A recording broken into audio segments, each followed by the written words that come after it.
presenting the screen.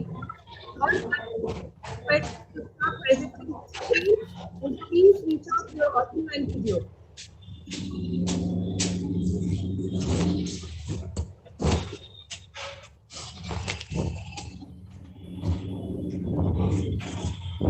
A request to all the participants, please switch off the microphone and video during the entire session.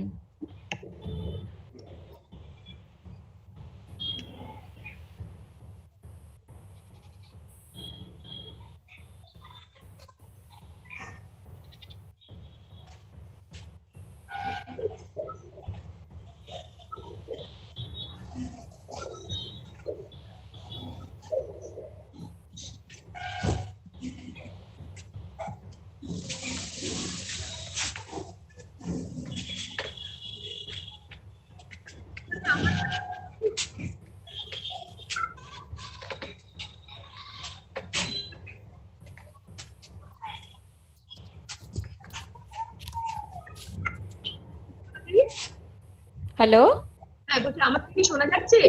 হ্যাঁ শোনা যাচ্ছে, আমি শুনতে পাচ্ছি। তুমি শুনতে পাচ্ছ তো? হ্যাঁ হ্যাঁ একদম ক্লিয়ার।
সকলে যদি একটুখানি মিউট করেন তাহলে একটু সুবিধা হয়, কারণ ভীষণ ইকো হচ্ছে, মানে যাদের কথা বলা দরকার তারা বাদে।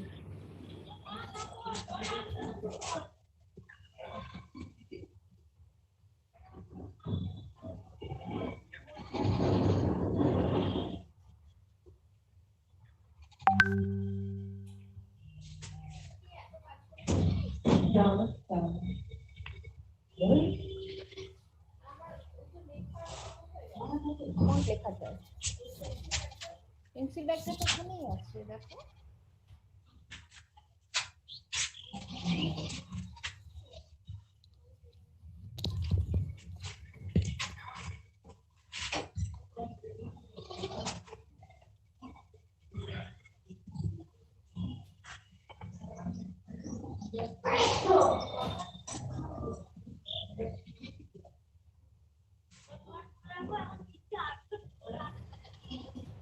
Please don't present yourself.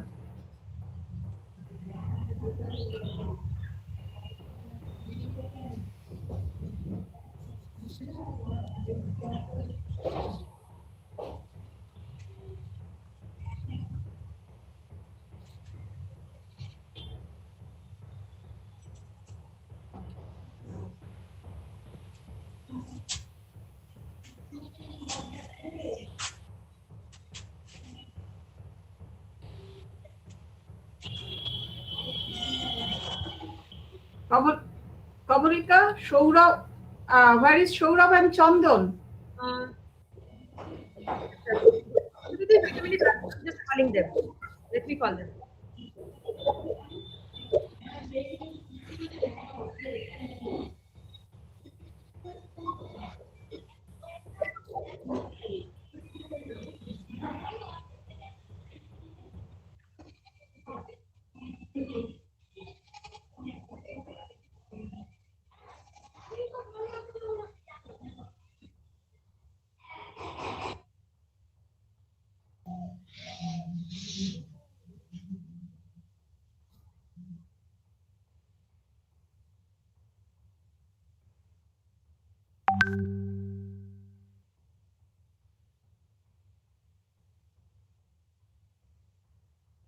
Kindly confirm whether Professor Ajailiu and Paramita Chakraborty have joined or not.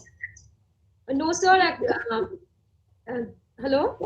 Paramita Yes, Neogi is here, but Dr. Ajailiu is not here. So call her. Yes, yes, sir. Call her. Yes. Arundhati, Yes. Saurabh is actually having difficulty in joining. Can you please see? No, I am not seeing Shourab. No request from Shourab. There's some difficulty in joining the link. Okay, let me check. Keep trying. I'm joining everybody.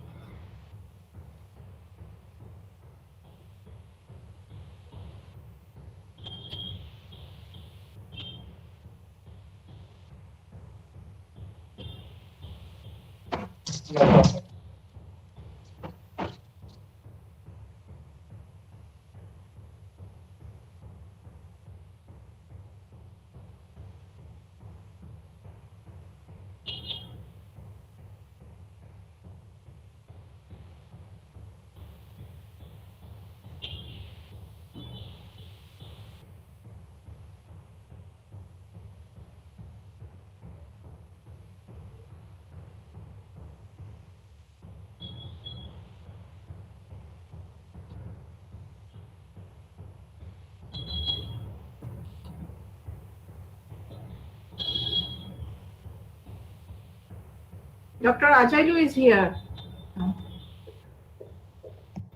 Good morning, Ajay. Hi, good morning. Yeah, I was just talking about him. Okay. Nice to see you. Yeah, same here. Nice to see you. Thanks for inviting me. No, it's my pleasure to listen to also your work.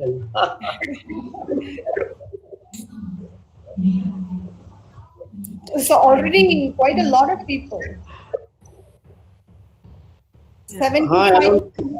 The number around 400 people have registered. Some people through YouTube. Yeah, okay, So, that's great. Yeah. Yeah, that's great. This is the youth power, I must say. Right.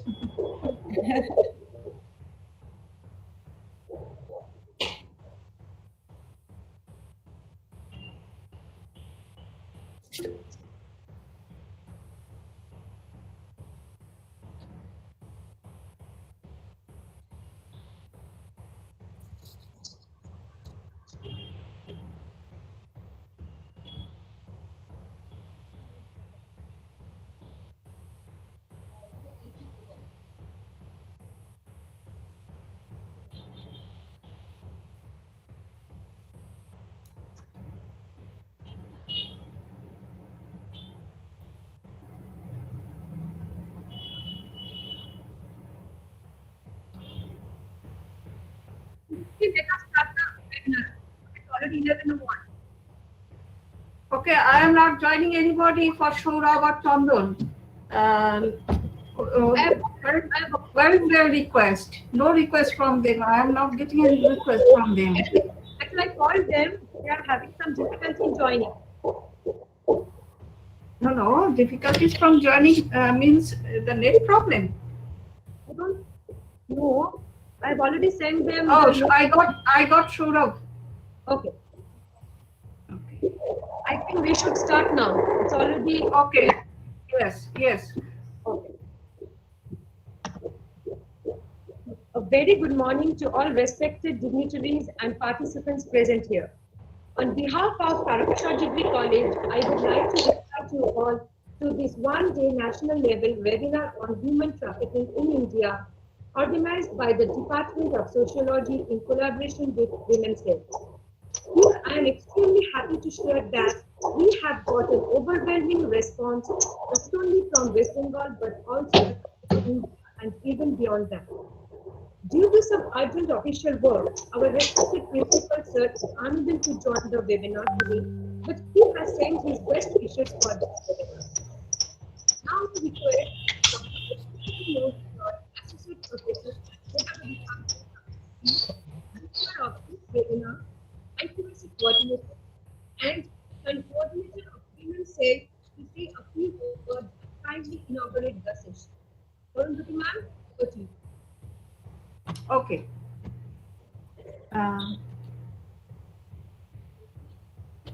Very good morning and welcome everybody. Today, Department of Sociology and Women's Cell of our college has organized this webinar on a very sensitive social issue, human trafficking in India. Human trafficking, as per UN, is recruitment, transportation, transfer, harboring, or receipt of persons by improper means like threat, use of force for purpose of exploitation. There are various means of exploitation like sexual exploitation, forced labor, servitude, removal of organs, etc.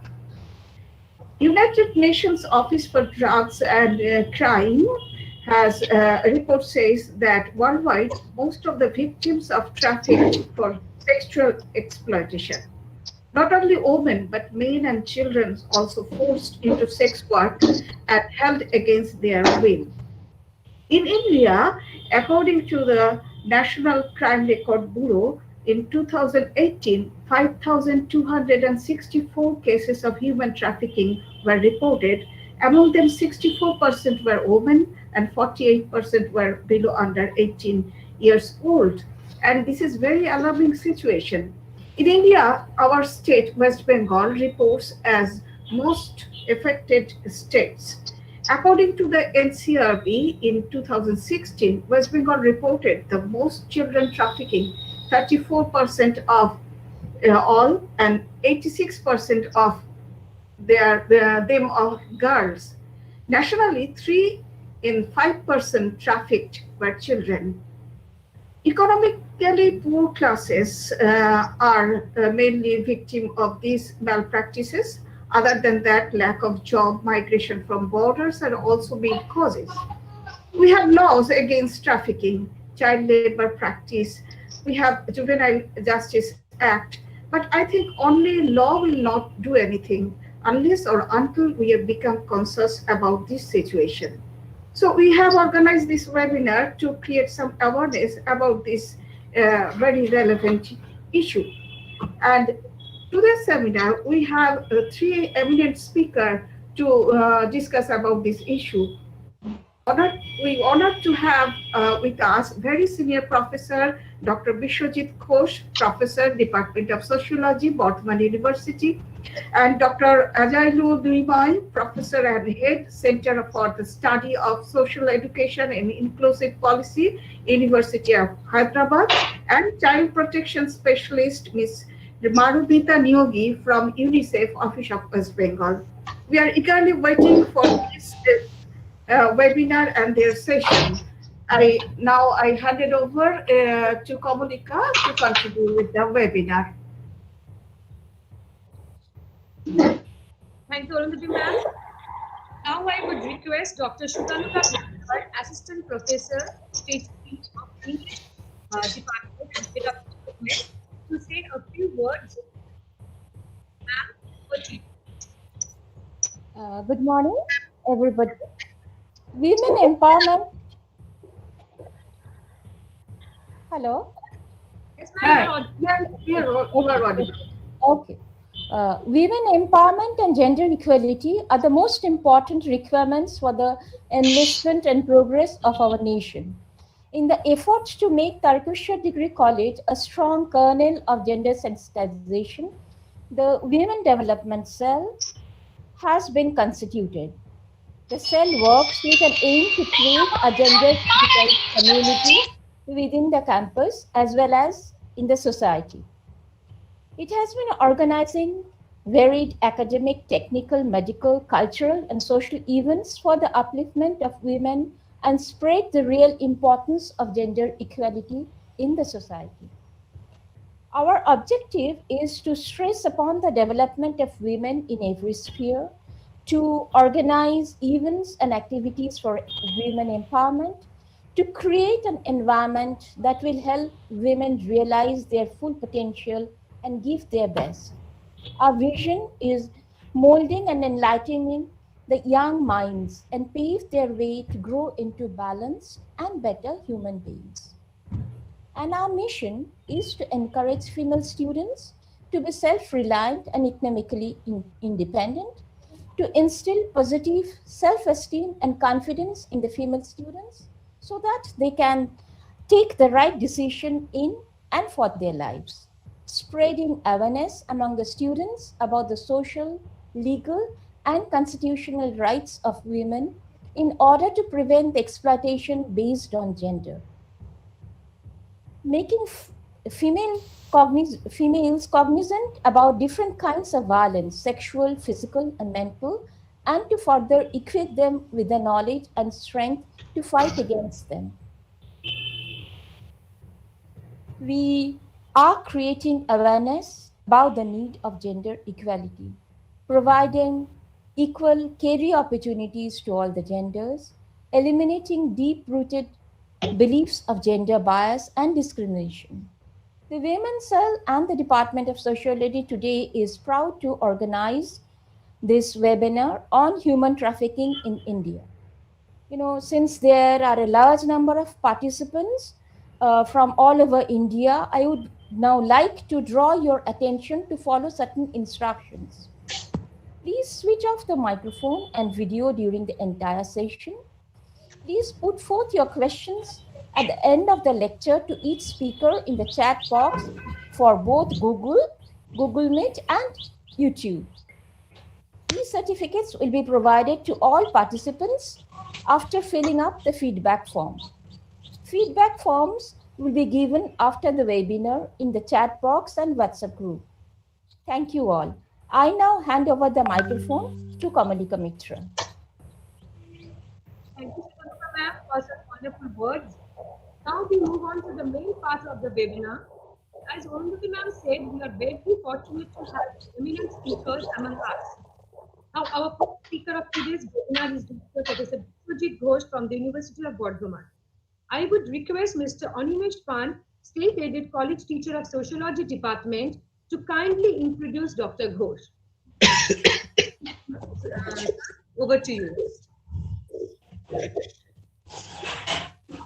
With Tina Pakira. Tina Pakira, you unmute your audio. Tina Pakira. Welcome to Dr. Biswajit Ghosh, in the senior most professor of sociology at the University of Burdwan, West Bengal, and is teaching sociology for the last 33 years. He did his master's from the University of Calcutta and PhD and PhD from Jawaharlal Nehru University. He also served as a visiting faculty at JNU, Shivaji University, Tripura University, and Vidyasagar University. He has supervised 10 PhD scholars and presented papers and chaired sessions in 192 national and international seminars, conference, workshops, including invited lectures and keynote address. He has carried out two UNICEF sponsored major research project and one Save the Children sponsored major project, and along with two other minor projects.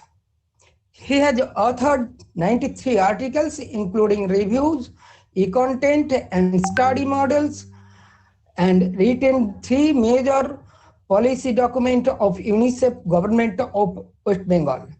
And Save the Children, he has written following books: Social Movement, Concept, Issues, and Experience from India, 2020. Interrogating Development, Discourse on Development in India Today, Parivesh Vidya, 2012. He was a model coordinator of UGC e-Pathshala and e-content on research methodology and social movement course in sociology. He has 454 Google citations to his credit. He is in the editorial board of many reputed journals. Also, areas of his research and teaching interesting include society and culture in India, Indian sociology, industrial sociology of development and environment, and gender studies. He was a member of managing committee in Indian Sociological Society from 2014 to 2019, treasurer of ISS in between 2016 to 2017, and vice president of Sociological Association of West Bengal. Yes, sir, I want to deliver the speaker to you. Welcome, Dr. Biswajit Ghosh. Thank you, Animesh, for introducing me. Animesh was my student at the University of Burdwan. I must congratulate Tarakeswar Degree College for thinking of organizing a webinar on an issue on which actually sociologists normally do not work, but scholars like me, Ajailiu, we have started working on this gender-related crime issue of late. And during the discussion today, it will be very clear to all of us why actually we are so serious about the issue of trafficking. But before I begin, I would request all participants, all organizers to mute their microphone. Otherwise, what would happen, their personal sounds will disturb me and disturb others. And please do not, for any sake, click the presentation button, because that would also disturb the flow of my arguments. Now, we all know that human trafficking in general and trafficking in women and children in particular is an important social issue today. And in recent times, it has become a major social issue in many parts of the world. It's a global issue. Trafficking is a borderless organized crime. And India, like many other South Asian countries, are a source, a transit point, as well as a destination for the traffickers. Now, the crux of the problem is that the human trafficking, being a highly secretive and clandestine trade, remains mostly underreported and untraced. Conversely, the increasing volume of human trafficking is also a reflection of the lack of political will on the part of the states, as evident in their failure to allocate adequate resources to combat the crime. The problem is therefore much deeper and wider than their meager reportage to the police. A few minutes back, certain numbers were stated, 5,000 like this. We are going to state the reality, even though I won't be talking about the exact figures of trafficking, but I will be, giving you a certain idea about the volume of trafficking in India. But in my today's lecture, I will be basically concentrating on the conceptual and the general issues. and would leave the other technical and complex issues to other co-panelists. Now, we all know that human trafficking is one of the worst, abuses of human rights. The victims are subjected to physical, mental, and social torture. A trafficked person is not only traumatized, he or she is also stigmatized as outcast by the society, leading to moral and social isolation. A strong nexus of vested interest ensures that the victim is caught in debt and bondage, which is one of the many ways adapted to keep the girl in constant servitude. More importantly, sexually exploited victims are vulnerable to HIV and AIDS infection. So therefore, human trafficking typically represents the modern day slavery. Okay, it is a kind of slavery, it's modern day slavery. Now, India's trafficking in persons, though reported by National Crime Report, is only in thousands, but we researchers, the media persons, NGOs, we calculate that it is in millions. The alarming rise in human trafficking reported by media, NGO, and researchers, therefore, it poses a serious threat to our desired goal of basic human rights, social justice, and a dignified living. Awfully, ironically, India has been placed on the Tier 2 watch list prepared by the US Trafficking in Persons report for the last 16 years. I repeat, for the last 16 years, we are in Tier 2 list. Now, the Tier 2 watch list is a sort of negative list. India should have been in Tier 3 list because the political, mileage that India has in the global politics. US probably report, in the US report, it has been put in Tier 2. If you look into the figures, if you look into the performances, if you look into the way trafficking in persons report state about performance of India, India should have been in Tier 3 list. So we are, along with many other, worst abusers of human rights so far as trafficking is concerned. Why it is so? The US trafficking report says that India has failed to show, I am quoting, India has failed to show increasing efforts to tackle this large and multidimensional problem. That's what US trafficking person says. India has failed to tackle this. It is yet to comply with the minimum standards for the elimination of trafficking. Okay, not only is the issue low priority for us, for the planners, for the state, for the rulers, there is a lack of synergy. If you look into talk to the police officials, if you talk to the administrators, they will say that there is a lack of synergy between the police, welfare officers, health officials, and women and child department officials. What has been the result? Delayed investigation and dwindling rates of conviction. Ironically, India is yet to pass a comprehensive anti-trafficking law. We have been talking about trafficking being a menace in India, but we do not have any comprehensive anti-trafficking law. The anti-trafficking bill lying in the parliament for the last few years is yet to become a law. What has the Indian state done during the last few years, 2000 till 2007? Only two things. One is formation of anti-trafficking units, AHTUs, anti-human trafficking units. But all states haven't done it equally. All districts haven't done it equally. Number two, introduction of Ujjwala scheme. Even though in Bengal, there is a Swayam Siddha scheme being operated, but scholars have done a critical review of these schemes, both Swayam Siddha and Ujjwala. And it has come to our notice that these schemes do not function properly as it should have been. So, I'm beginning with the sort of our failure to combat the trafficking in order to make the students aware of the issue that this is a big problem. Millions of younger boys and girls are trafficked from India. They are trafficked from Nepal and Bangladesh to India. And my co-panelist, Professor Ajailiu, is going to talk on this. She is an expert on this. She has worked on this. Now, let me go back to the conceptual issues, because I believe there are lots of students, UG and PG, who are listening to this webinar, and they are not well clear about what does the word trafficking means. So I will be stressing basically on the general issues of what is the trafficking, what are the causes of trafficking, what are the targets of trafficking, and how do they do it. Now, trafficking normally means three things. One is movement of men, women, and children. Movement, transportation, so on and so forth. Secondly, movement with the use of force, coercion, or deception.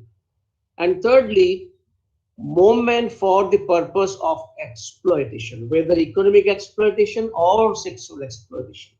So these are the three things. One is the movement, secondly, movement with force, coercion, or deception, and thirdly, for the purpose of exploitation. There is a UN protocol we call Palermo Protocol. It was drawn in November 2000 and came into being in 25th of November 2003. This protocol is the first internationally defined definition of trafficking, and it says that, let me read the international definition in order for the students to make it clear.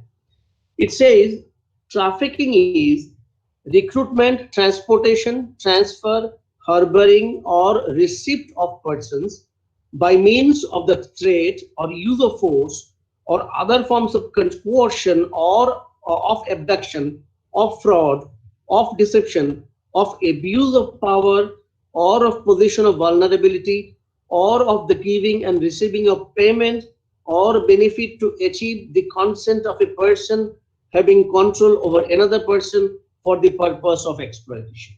And here the term exploitation is defined in certain way. I will be coming to this.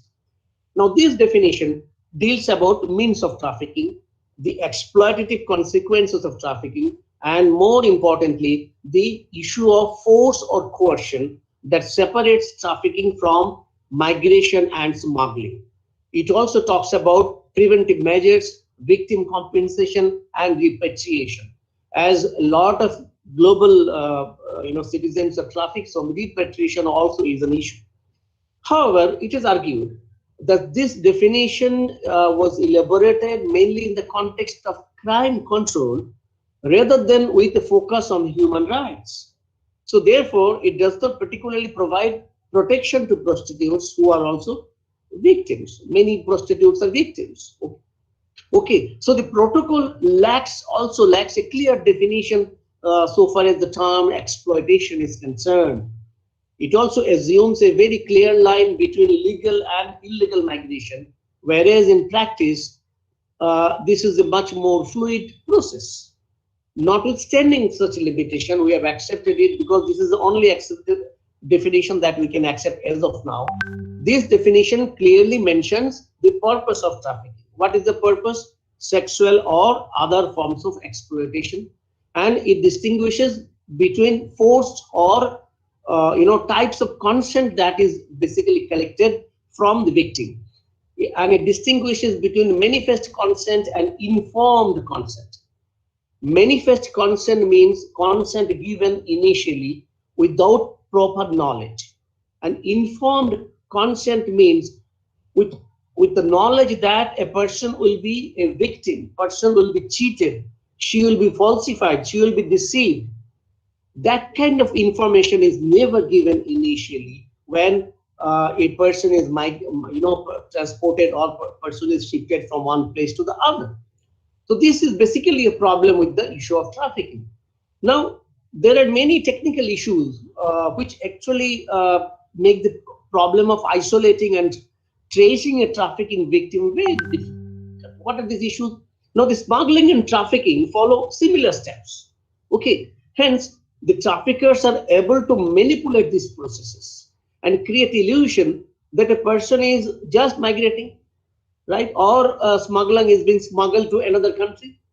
But in the purpose is basically from the very, very beginning is to profit from exploitation of the victim.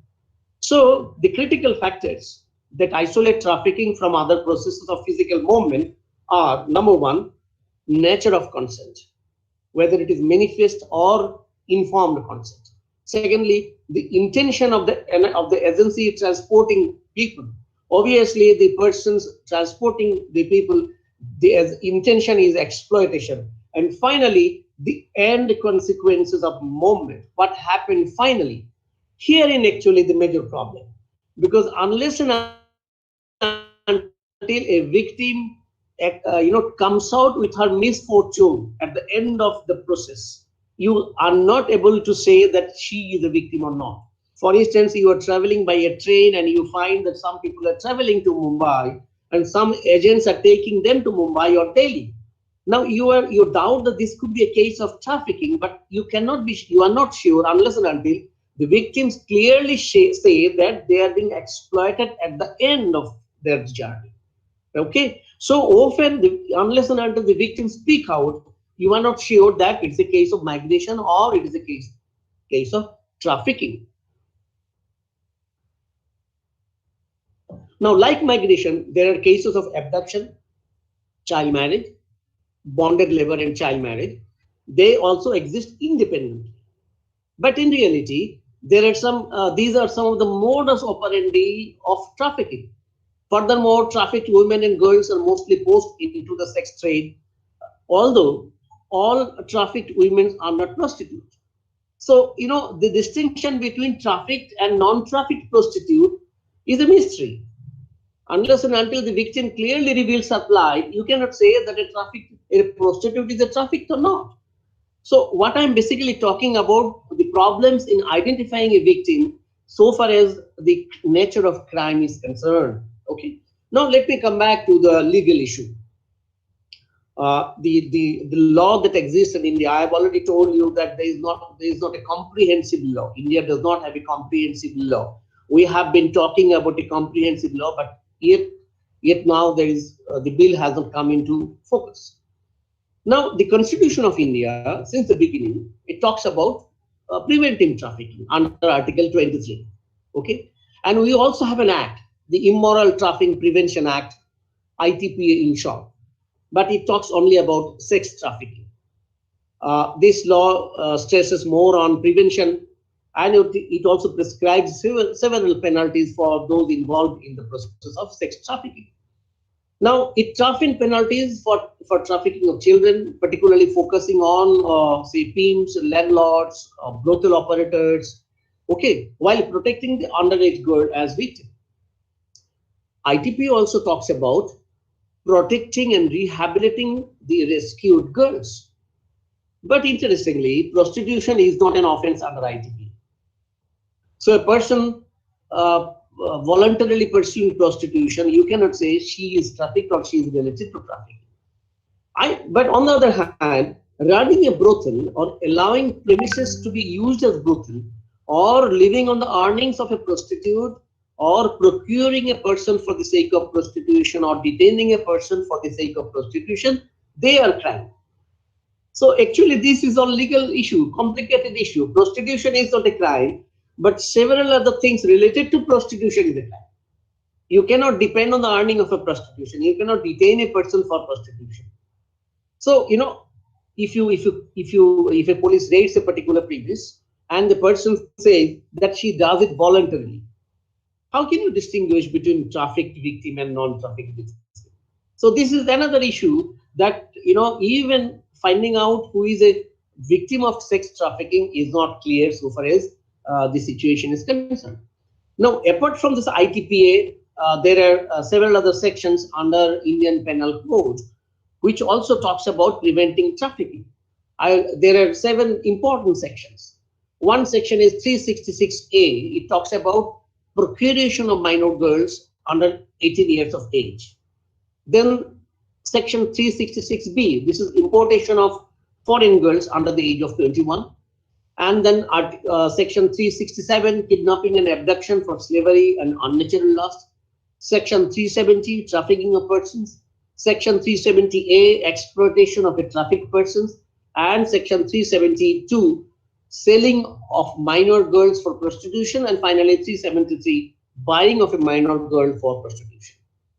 Apart from this direct anti-trafficking laws, there are special legislations. For instance, Bonded Labor Abolition Act 1976, Child Labor Act 1986, Juvenile Justice Act 2000, Offences Against Children Act 2005, Prohibition of Children Act 2006, and local legislation like Goa Children Act 2003, they also attempt to prevent human trafficking.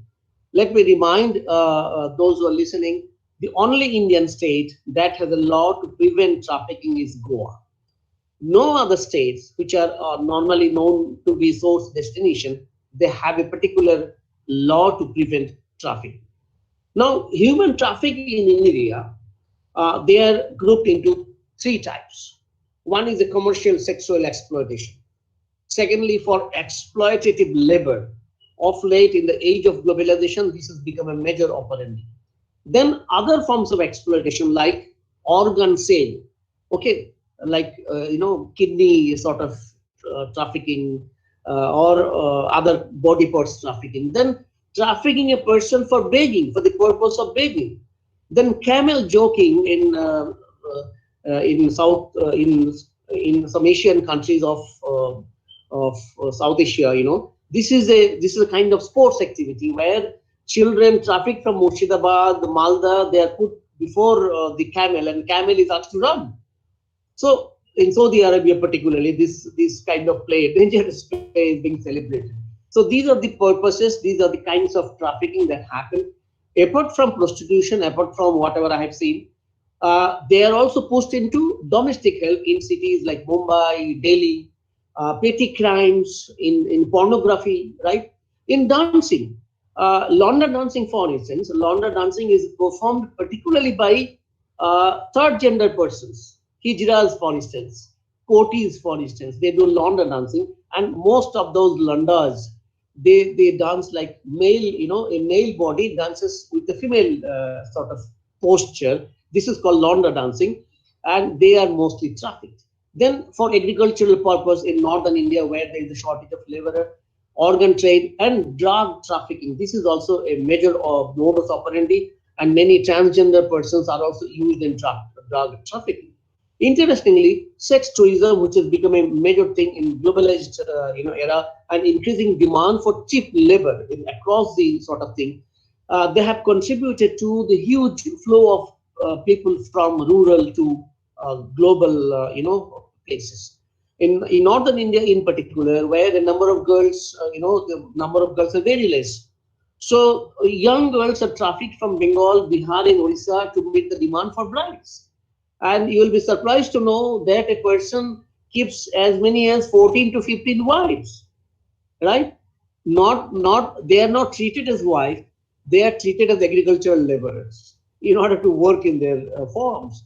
So these are the way in which actually trafficking works. Now, what are the prime targets? Who are the prime targets of trafficking?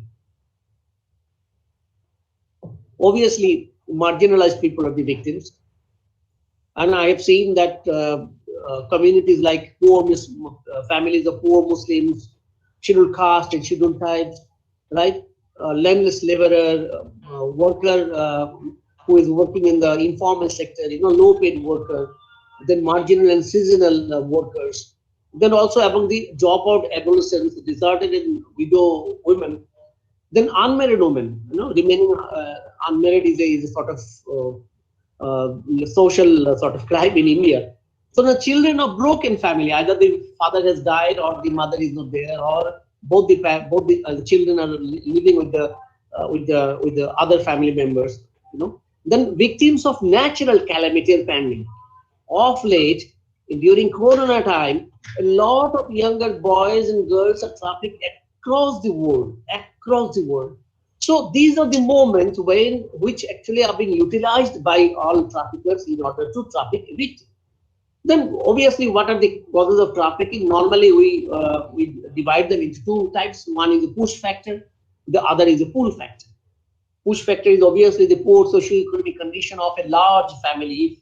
If the parents have large number of girls, so she or he feels the pressure to marry them off. So then they fall in the trap. Then poverty coupled with natural disaster or pandemic that I have already talked to you. Then dropout from school, right? Lack of income. If the father is not earning, the mother is not earning, or both the parents have lost their job, right? This is the situation where actually traffickers wait for all this situation, and then earning money for dowry. for family. In North, in tea gardens of North Bengal, I have seen that girls are sent to Delhi in order to earn huge money so that the parents can renovate their house. Surprisingly, they using the money being earned by the boys and girls not for the family needs. Then dysfunctional family that I have told you. And if there is a domestic violence in the family, the father is alcoholic, he beats every person. So the children, particularly girl child and wife, think of leaving the home. So these are the push factors. But of late, during the age of globalization, there are pull factors too.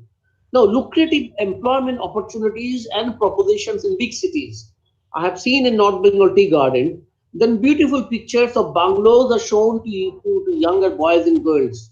Look, this is a bungalow where you will be working. And what is the money being offered? 2,000 to 3,000 rupees a month.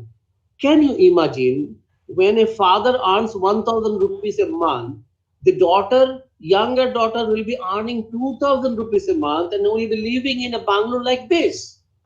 So obviously, these are something that easy money, drive for easy money, better pay, comfortable life.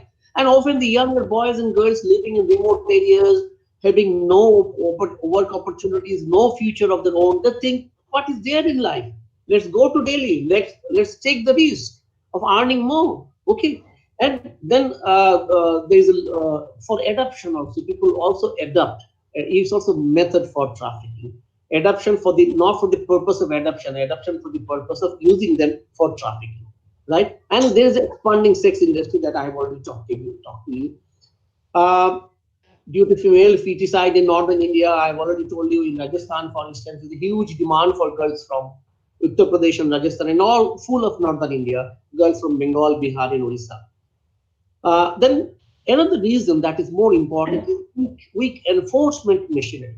If the trafficking chain is caught, if the traffickers are punished, obviously you can get rid of this, but they are hardly punished. And the person who was the immediate, a person who has migrated the persons, he does not know the actual trafficker, the kingpin. So the kingpin is never arrested, never caught. So there is inordinate delay also due to many other legal lacunae. As a result of this, conviction rate is very poor. I will give you a figure. In 2018, 1,848 cases were put up for trial. 1,848 cases. Out of these, only in 51 cases conviction sort of was given by the judges. 98 cases were acquitted. So more than the number of conviction, people were acquitted because there is no proof. What is the proof that I have trafficked that particular person?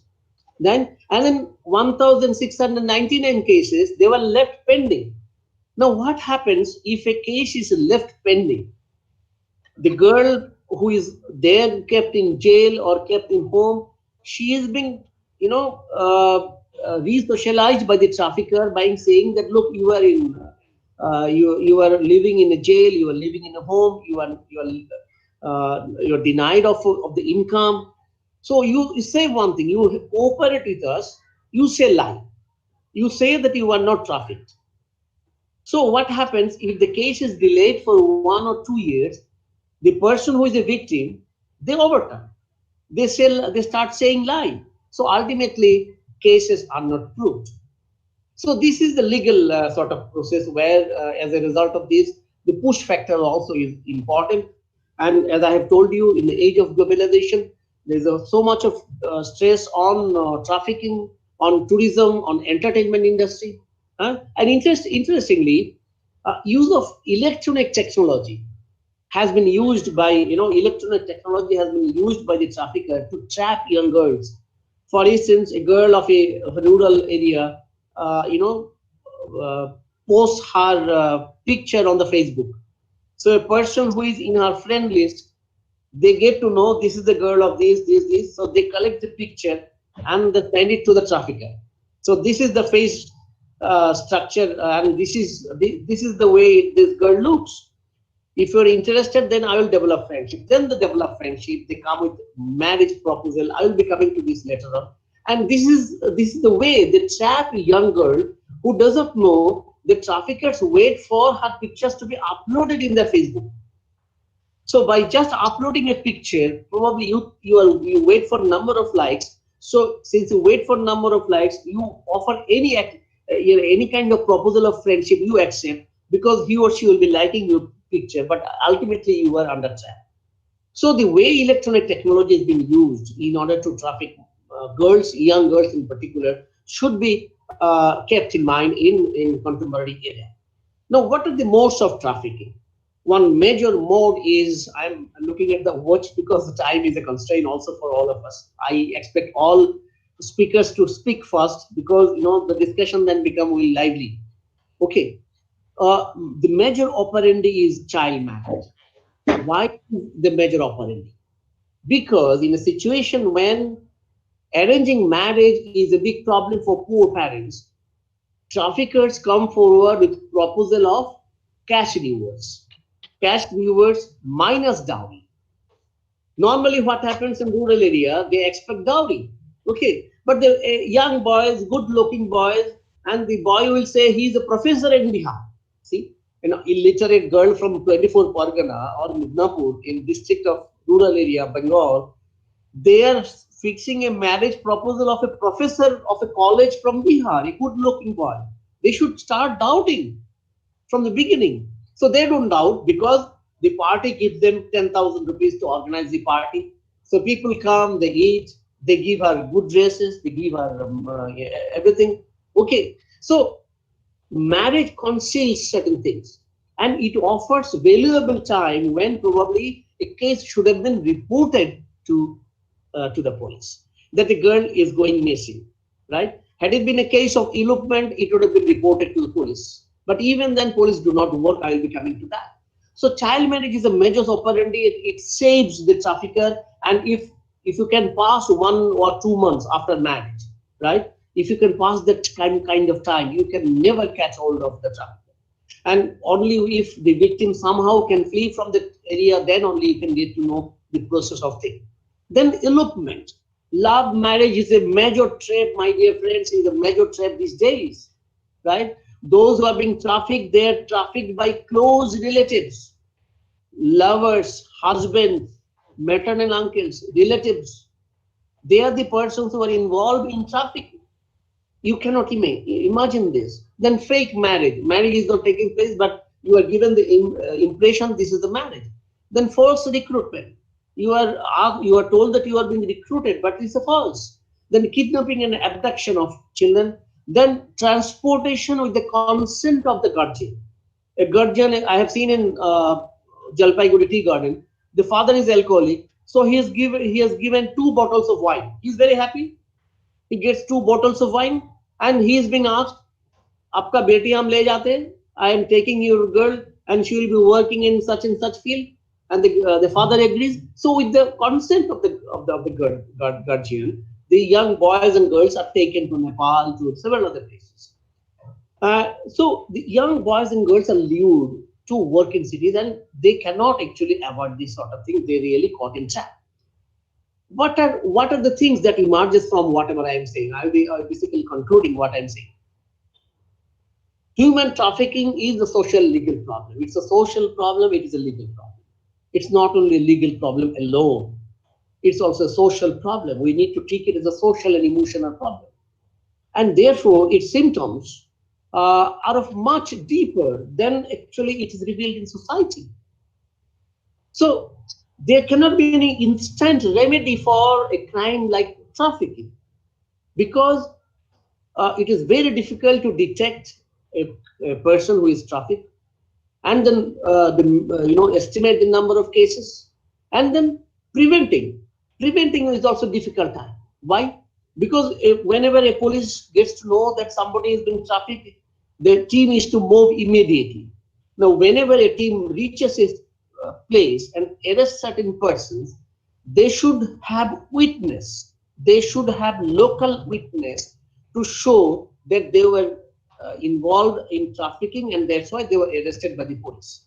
If police do not actually collect local witnesses, what happens after 2-3 years? The victim turns hostile. the victim becomes hostile and victim starts saying the police arrested her when she was living in her own home. It's not a case of trafficking. So you need, persons who would testimony to the fact that she was trafficked and he saw the way police arrested them. Now it is a difficult proposition for police to manage, local people in order to speak the truth. Okay, so preventing is a difficult thing, Then, notwithstanding all these things, webinar like this would create awareness. We need awareness of people who are not trafficked. We are not, people from the middle class, they are hardly trafficked. But we can prevent trafficking if we keep our eyes and ears open. What do you have to do, right? We have to be positive from the beginning, understand the way crime takes place, and keep an eye on the marginalized people. For instance, the maid who works in your family, you should have a discourse with the children. What are children doing? Where are they going? You should get to know about the persons who are living close to you. So if NGOs start collecting information about those who are working, those who are going out, if a proper migration card is issued, for instance, somebody is migrating, right, to Delhi, he or she should have a proper phone number and address of the persons to whom he is going or where he or she is going. And the local police or the panchayat should be involved in the process of migration. So it should be made formal that somebody is migrating with the concept of family and panchayat pradhan or local bodies or local administration. If he or she migrates, then what will happen? Police will have an authority to search where the boy has gone. So the person who is taking them should submit their proper identity cards in order to get hold of that.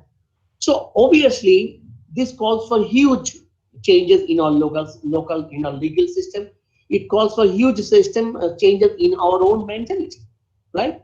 So problem is multidimensional. Therefore, we need to have a multidimensional solution, a global sort of solution in order to resolve this issue.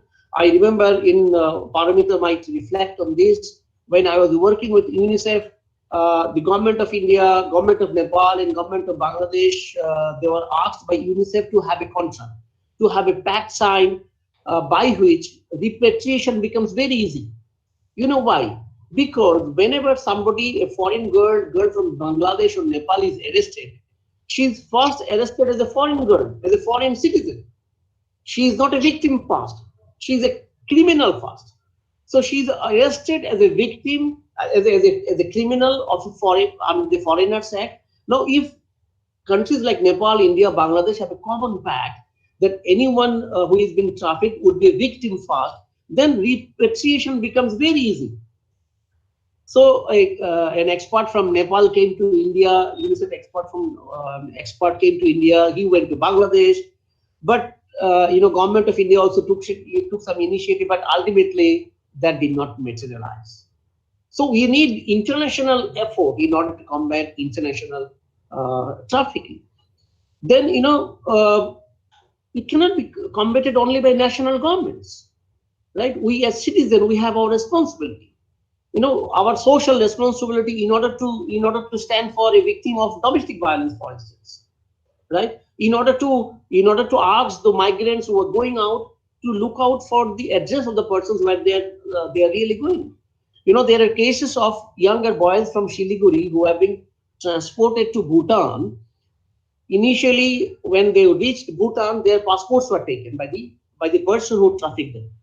So once your passport is being forfeited by the trafficker, you cannot move out.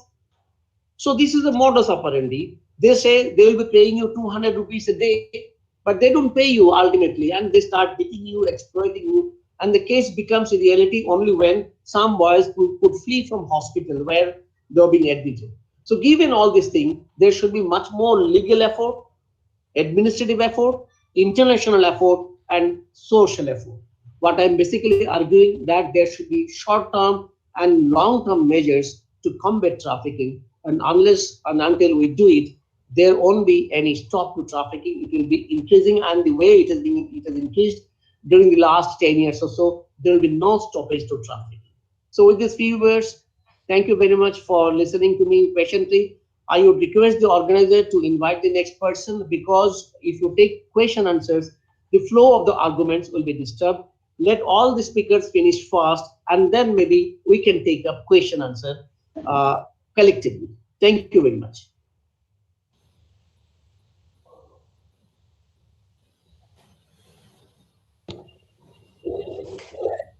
Thank you, Professor Biswajit Ghosh. I want to deliver the microphone to Komalika Mitra. Thank you, sir, for providing us a very informative session. Now, second speaker of today's webinar is Dr. Ajailiu Niumai from University of Hyderabad. Now, I would request Mr. Saurabh Ghosh, state-aided college teacher of Sociology Department, to kindly introduce Dr. Niumai. Over to Mr. Saurabh Ghosh. Thank you, madam. Now we welcome our second honorable speaker in this webinar, Professor Ajailiu Niumai. Welcome, ma'am. She is Professor of Sociology, Center for the Study of Social Exclusion and Inclusion Policy, School of Social Sciences, University of Hyderabad. She was Assistant Professor from 3rd October 2000 to 15 April 2009, Department of Sociology, School of Social Sciences, Hyderabad Central University, and also joined faculty 2007, 2002 to 2014, Center for Women Studies, University of Hyderabad.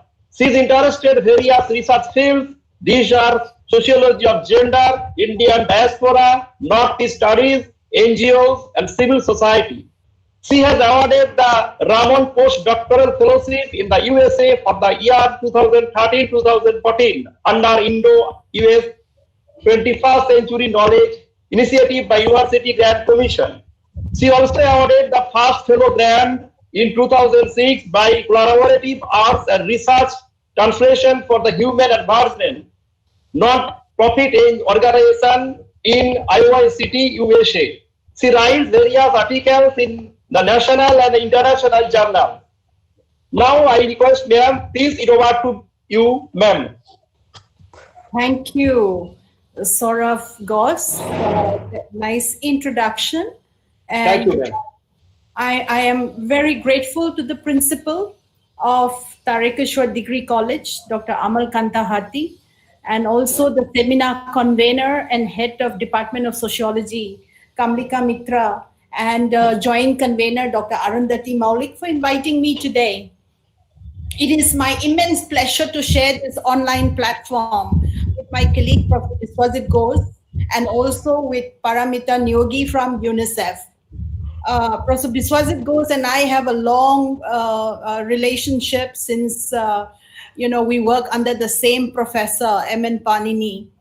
And we, as he mentioned, we have been a few people, a few sociologists who have been working on human trafficking for more than a decade. I feel that the effort, today's effort to organize this webinar on human trafficking in India by Tarakeswar Degree College is a positive action for preventing the modern human slavery as envisaged under our Indian Constitution. I would also, like to encourage the college youth to form anti-trafficking clubs, since the youth are our social and cultural capital in sociological perspective. I would like to mention that COVID-19 is not only the pandemic which affects the people globally, but human trafficking is also a humanitarian pandemic that affects the people around the world. Professor Ghosh already mentioned that India has failed to tackle human trafficking with minimum standards, and our country has not passed the comprehensive law till today. So there's a long way to go for us. We need the efforts from the young people, the youth in colleges and university, to combat human trafficking in our country. As I said briefly, I've been working on human trafficking, especially girls and women in Northeast India, and also in southern part of India, focusing in Andhra Pradesh and Telangana since the past 12 years. I had an encounter with a girl at Imphal airport with my younger brother in Manipur in the summer of 2008, whose family asked me for help as she was flying for the first time. I later realized that she was trafficked to Singapore to work as a housemaid, which prompted me to conduct series of research on trafficking under UGC and ICCSR sponsorship. And also, I'm glad to inform you that I'm able to influence the policy makers. For instance, I met the Chief Minister of Manipur, Sri Biren Singh, in May 2017, and I urged him to form a special committee on anti-human trafficking. The following year, in 2018, he constituted a committee of NGO activists, Director of Department of Social Welfare and police officers. Their goal is to look into the functioning of the police and make sure that the police and NGOs are doing their duties efficiently. You know, sometimes I observe that there is a tussle between the police and Department of Social Welfare and NGOs because Department of Social Welfare refuses many times to take the rescued boys, stating that they focus on girls and women only. You see, it's not, trafficking is not only about boys and girls, boys and girls and women, but there are also boys and men. I will come to it a little later. And I have been, involved occasionally in reintegrating the trafficked girls rescued in Hyderabad with their families in Manipur and Nagaland. Now today, in my talk, I will focus on three sub-themes. Number one is the nature and magnitude of trafficking in Northeast India. The second part is trafficking of Nepali women and men in the international border in Manipur near Myanmar. And the third is to briefly highlight on cyber trafficking during the COVID-19 pandemic. Now, the first part, the dynamics of human trafficking operating in Northeast region, bordering Myanmar, Bangladesh, Nepal, and Bhutan, is characterized by a rugged terrain and well-established routes that are also shared by the militants and the drug smugglers. Therefore, the rationale of my study on human trafficking is to understand and propose certain models of human trafficking. And I selected 3 states, Manipur, Assam, and Meghalaya, based on a few criteria, primarily being the number of victims and the regularity of occurrence of cases of human trafficking, pointing to nature of well-entrenched networks. You see, Assam is the gateway from mainland India to all the other Northeast states. In particular, Assam has a large number of well-established routes that are operational and used for trafficking, not only for people, but also drugs from Northeast India to different parts of India and overseas. Manipur has become a supply and transit zone for national and international human trafficking. The reasons include ethnic conflict, insurgency, political unrest, poverty, lack of opportunities, and international mobility from Moreh town, which is the border trade town in Manipur near Myanmar. And this place, Moreh, is also known for trafficking of drugs. Now, people of both the countries are allowed to travel up to 16 kilometers inside each other's territory against a day pass issued on submission of an identity proof. You see, last year in 2019, I was on a field work when, 179 Nepali women and men were rescued in the month of February. And I went to Myanmar from Manipur, and I spent a day there. So I know that there is open mobility with a day's pass. Now, the Act East policy, which is earlier known as the Look East policy, aids promising opportunities and challenges for the future of Northeast India. And then they portray this Moreh town as a trading hub. This policy, coupled with globalization, drives women and men and children from Northeast, including Nepalis, to be trafficked overseas. And in this study, I argue that Northeast is a source and a transit zone for trafficking nationally and internationally. Secondly, let me be very frank with young scholars who are mostly young scholars here, that there exists no accurate data of human trafficking crime, and it depends on the fieldwork. My data on human trafficking completely depends on my fieldwork and the ingenuity of the researcher to get contacts and explore the hidden domains to be accomplished through fieldwork. The fieldwork experience that I had in Manipur, Assam, and in Meghalaya, including Myanmar, is unique as it adds incremental knowledge when it engages with deeper layers. And this study is one such an attempt to access such unpublished data.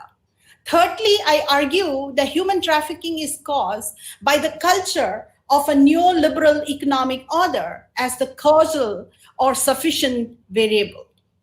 Human trafficking is fundamentally a dependent variable where the anti-human trafficking laws and the law enforcement agencies, state child protection committee, and NGOs engage in combating human trafficking and sexual crime against women and children are effective as long as the state and civil society organizations work together. Now, triggering human trafficking is a transnational criminal network against whom the anti-trafficking regimes are essentially incapable of handling. Now, this network acts as a conduit for the neoliberal economic culture by providing the physical and ideational links between the push and pull factors, which a lot of economists use. And nowadays, even sociologists who work on migration studies uses this push and pull theory. The central idea that human trafficking is a route to social mobility.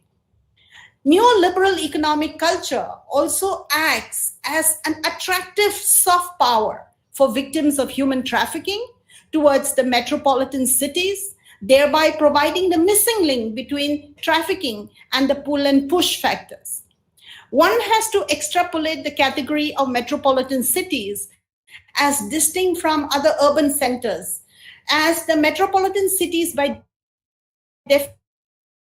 definition service sectors are located and thrive as global networks. And the condition of this is to be read as part of the network society in a global constellation.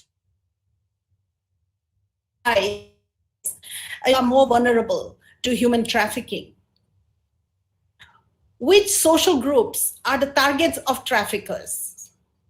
How do we understand human trafficking in the context of globalization as the increased flow of goods and resources and the penetration of information and communication technologies that have affected all aspects of our life under the rubric of globalization? Of course, today we talk about deglobalization as well, but my focus is not on that, so I won't deal with it. The phenomenon of human trafficking is contingent with globalization, as it is truly global occurrence with 127 countries as sources and 135 countries being the destination of the traffic victims according to the United Nations. Even US is also a country which faces, which is a source of human trafficking, not only the destination, but the source. It's amazing that even the FBI in the heart of New York City cannot catch the traffickers. And I have seen a lot of evidences, including documentary movies, as to how the traffickers operate using a car and the victim inside a huge van, and then the victim and the driver with the laptop, and the clients paid through credit cards. And then once the client finishes the vehicle, the van stops in a certain point, let the client go down and pick up the next client from another point. And FBI cannot catch this trafficker. So you can see that it's a dangerous kind of criminal activity. The unequal flow of capital and goods between the first world and the other parts, it's also a contributing factor to human trafficking. Therefore, human trafficking cannot be studied as a separate process, but as a part of this whole globalized process. Now, let me give you a brief background of Northeast and focus more on the push and pull theory. For those of you, the students particularly, who are not too familiar with Northeast India, we often have a wrong notion of Northeast India. The reason is connected to the rest of the country by 22 kilometers wide 14 miles in Siliguri corridor in northern West Bengal, known as the chicken's neck, that reflects its tenuous link. So you see the chicken's neck of this geographical location between West Bengal and the other parts of Northeast. Talk about the kind of relationship that Northeast have with the mainland India. The reason of Northeast has been infected with insurgency, illegal migrants from Bangladesh, illegal mobility due to porous international border near Myanmar, including Bangladesh, and ethnic conflict, revivalist movements for restoring indigenous religion and scripts, and is ravaged by poverty, trafficking, HIV/AIDS, and drugs. Drugs because of its geographical proximity to Myanmar's Golden Triangle, where poppy plantation is rampantly grown. Now, it has the Northeast is poor. Northeast India has poor infrastructure. There is a lack of connectivity. There is lack of roads and railways, lack of premier universities like IITs and IIMs, and also lack of super specialty hospitals, especially during this COVID-19 times. So many young women from hills and villages have died during delivery in this time of COVID because they don't have access to hospitals. And of course, you will argue with me that, madam, there is IIT Guwahati. You see, only IIT Guwahati is not going to help the 8 states of Northeast India. IIM in Shillong is not going to help 8 states in Northeast India. Now, let me move on. The military law, that is the Armed Forces Special Powers Act of 1958, and also the Protected Area Permit remain the controversial issue. Besides, the Foreigners Protected Areas Order states that the protected area permit is required for non-Indian citizens, even the Indian diaspora who have given up their Indian citizenship, to visit certain places, especially in the Northeast India. The Indians who are not residents in these areas require an inner line permit. I remember in old city of Hyderabad, in Charminar, I had interacted with a group of women in a NGO called Sahind Resource Center and Welfare Association, owned by Muslim feminist poet and a Sahitya Academy awardee Zamila Nishat. This Muslim women in burqa, they asked me, why, madam, you come to Hyderabad, you live here, you work here, but why I cannot go to your place in Nagaland, Manipur, or in Sikkim without taking the inner line permit? They are mostly illiterate women, around 50, 60 of them ask me this question. I mean, the restricted area permit is required for foreigners in some parts of Sikkim, of course, including Andaman and Nicobar Island, which some of the students who have worked on this issue would know better than me. Some scholars argue that this protected area, this foreigners protected area, or this protected area permit, restricted area permit, and inner line permit are exclusionary laws. However, these laws are the effective mechanism to protect the identity and culture of the various ethnic tribal communities. Now, these laws function as preventive measure to prohibit the capitalists from procuring land in the tribal areas, which is, again, a debatable issue. Now, let me come to the point that the term Northeast India is a post-colonial creation, since the Northeast region came into focus as a single unit, largely in response to the statist narratives and the contesting counter-narratives. Therefore, the Northeast region was always produced as a trouble zone, where the order of the state was continually being challenged by the armed militant groups, resulting in a state of disorder. And then investing this region with the nomenclature of disorderly region, which has its disadvantages for many other stereotypes and their sponsors, both academic and non-academic. And this view is also emphasized by, Sanjoy Hazarika. Now, adding to the mix of borders, ethnicity, and militancy is the marriage of technology in the age of information communication technology, and this led to the emergence of network societies worldwide, as argued by one of the finest social scientists called Manuel Castells. Northeast India is no exception to this general trend. And the only factor here is that the network societies have already been impacted by the complex forms of pre-existing linkages of ethnicity, criminality, militancy, and many non-state actors in an instantaneous way. Hasina Harvey, one of the leading voices in the anti-human trafficking movement in Northeast India, and who is a founder of Impulse NGO Network, who has developed her Impulse model to combat human trafficking, have said, and I quote, "I have realized that the problem of scores of youth and children getting trafficked across the border is society's negligence to acknowledge what is happening," unquote. So while the term border requires a negative connotation, it further deepens the wounds as described in another characterization that talks of the intersection of all the negative aspects that are part of the Northeast region. You know, lack of educational and employment opportunities push young, vulnerable, and marginalized girls, women, and children, including boys and men from this part of the world, to migrate to the metropolitan cities and also to Southeast Asian countries to better their opportunities in life. You know, Anomi, using Imal Durkheim's work, rapid breakdown of the traditional social systems in Northeast India from joint family to nuclear family, facilitates the adoption of the innovative method by the victims and become victims of human trafficking. So we also notice that the rapid influence of modernity that has displaced many traditional values and then raise high aspirations fueled by the information upsurge. Human trafficking is facilitated by the aesthetic exotic appeals of girls, which are considered to fetch higher market value in the neoliberal capitalist-driven market economy in India's metropolitan cities and also in other parts of Asian countries, the Middle East, and West Asia. The pull factors includes urban employment generation, which has led to creating more casual workers, and the informal sectors have become weaker and spaces of exploitation.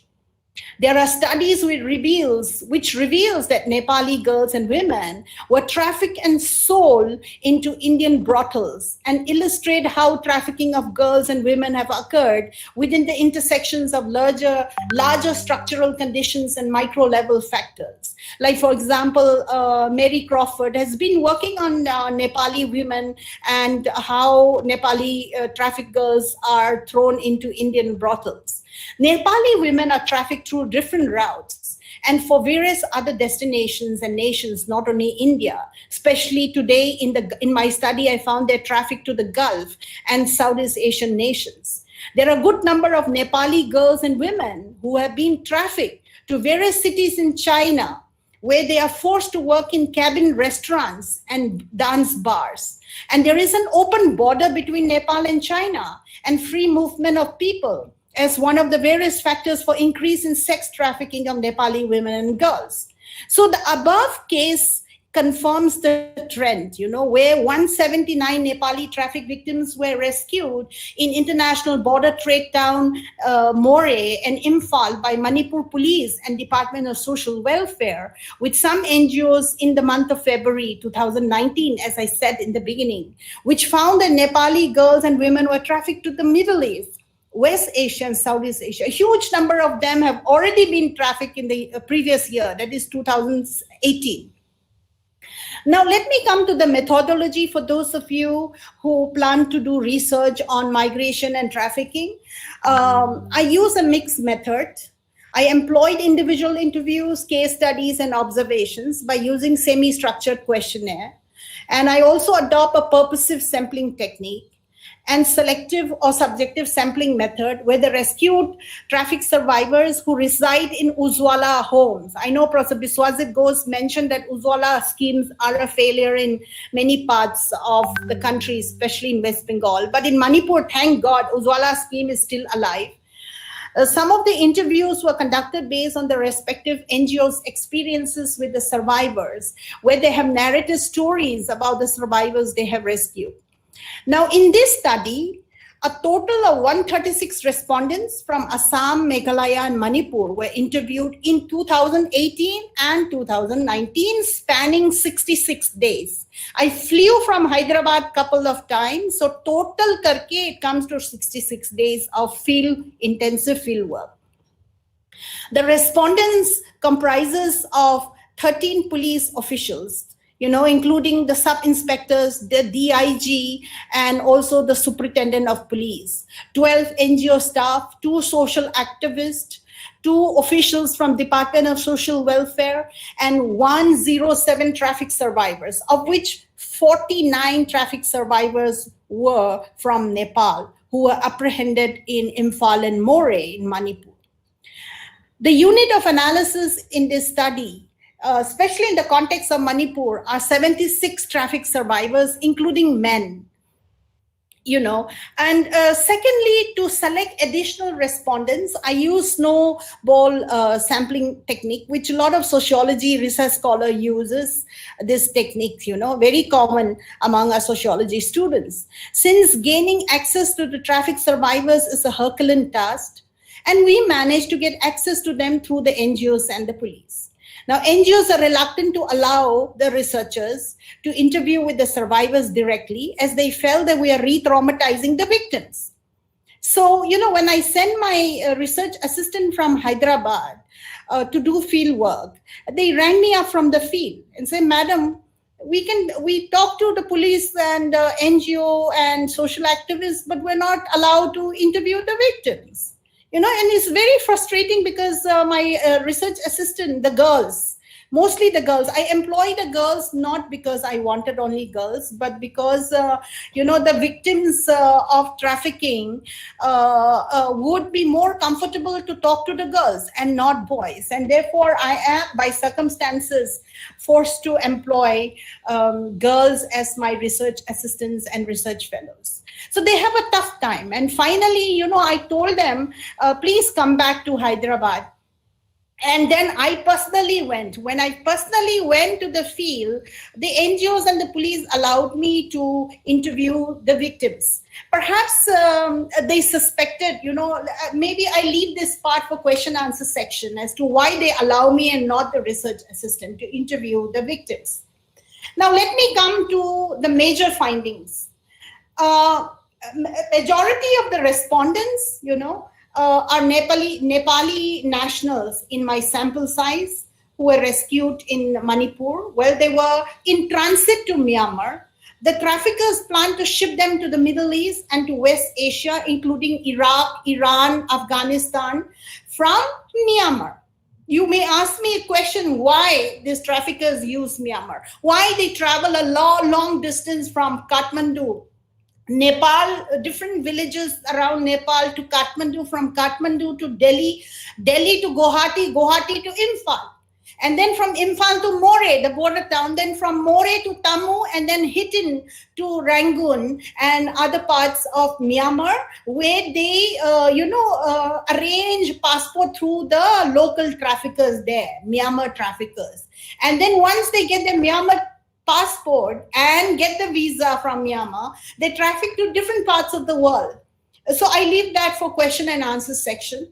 Nepali girls and women are known globally for being trafficked to different destinations, as I mentioned already, as seen in the feminist analysis of sex trafficking by different scholars, like Geraldine Forbes and also Mary Crawford.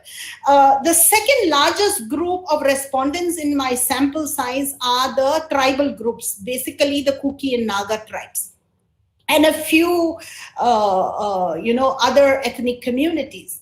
Now, my study found a new trend of human trafficking wherein men have become traffic victims. Boys have also become traffic victims. And, very interestingly, one of the men is an engineer from Nepal, in my sample size, which was found last year in 2019. While the men have not been trafficked for sex work, please note this carefully. especially the students. The men are not trafficked for sex work, they are trafficked for labor. It depicts the intersection of caste, tribe, and gender, the ways in which these categories overlap to create a mixed experience for traffic survivors, which otherwise cannot be understood by looking at the gender dimension independently and in relation to their caste and tribe positions. Now, the combined percentage of illiterates and also literates below class 10 forms a large percentage of the total sample size, which indicates a little knowledge is dangerous. And this is the key to understanding the manipulation in which such a group faces. Now, this group is also removed from manual labor and cannot aspire for higher posts, and therefore their little knowledge in the absence of cross verification make them the most vulnerable groups. We can explain this by the preponderance of the nuclear family, that is more than 75% of the respondents. Now, most of them in my sample size are trafficked to Bangalore, Delhi, Kuwait, Iraq, and Dubai, and also Gurgaon. You know, one of the CID IPS officer in Guwahati, while interviewing him for almost an hour, mentioned that Dubai's underbelly is sex work. And he went personally to inspect. He said that most of the victims in the underbelly of Dubai are from Northeast India and Nepali women. A huge percentage of, 39.5% in my sample size said that they came in touch with the trafficking agent through friends and through neighbors. And a few of them said, 23.7% said that they contacted the agent, because the agents are always disguised as job recruiting agents.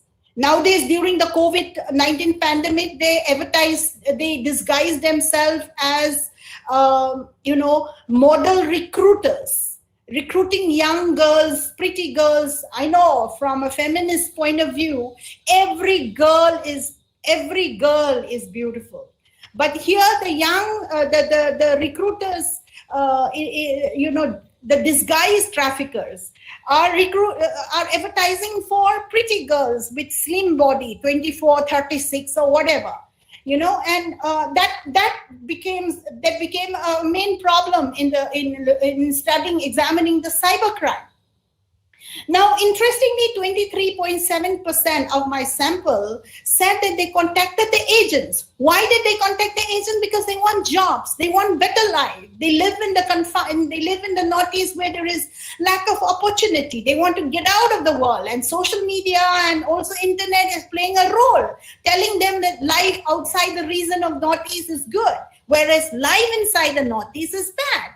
Now, 2.6%, that is less than 3% of them said they were trafficked through relatives. And one respondent said that the agent contacted her directly. That means that traffickers use the local agents, in the villages and towns to recruit their own community girls. Now, out of the total respondents, 71.1% said that traffickers assured them of employment for which they are willing to migrate, while the rest claims that the traffickers lured them by giving false promises of providing free education. In Assam, particularly, and also in Meghalaya, some of the girls are lured for false marriages.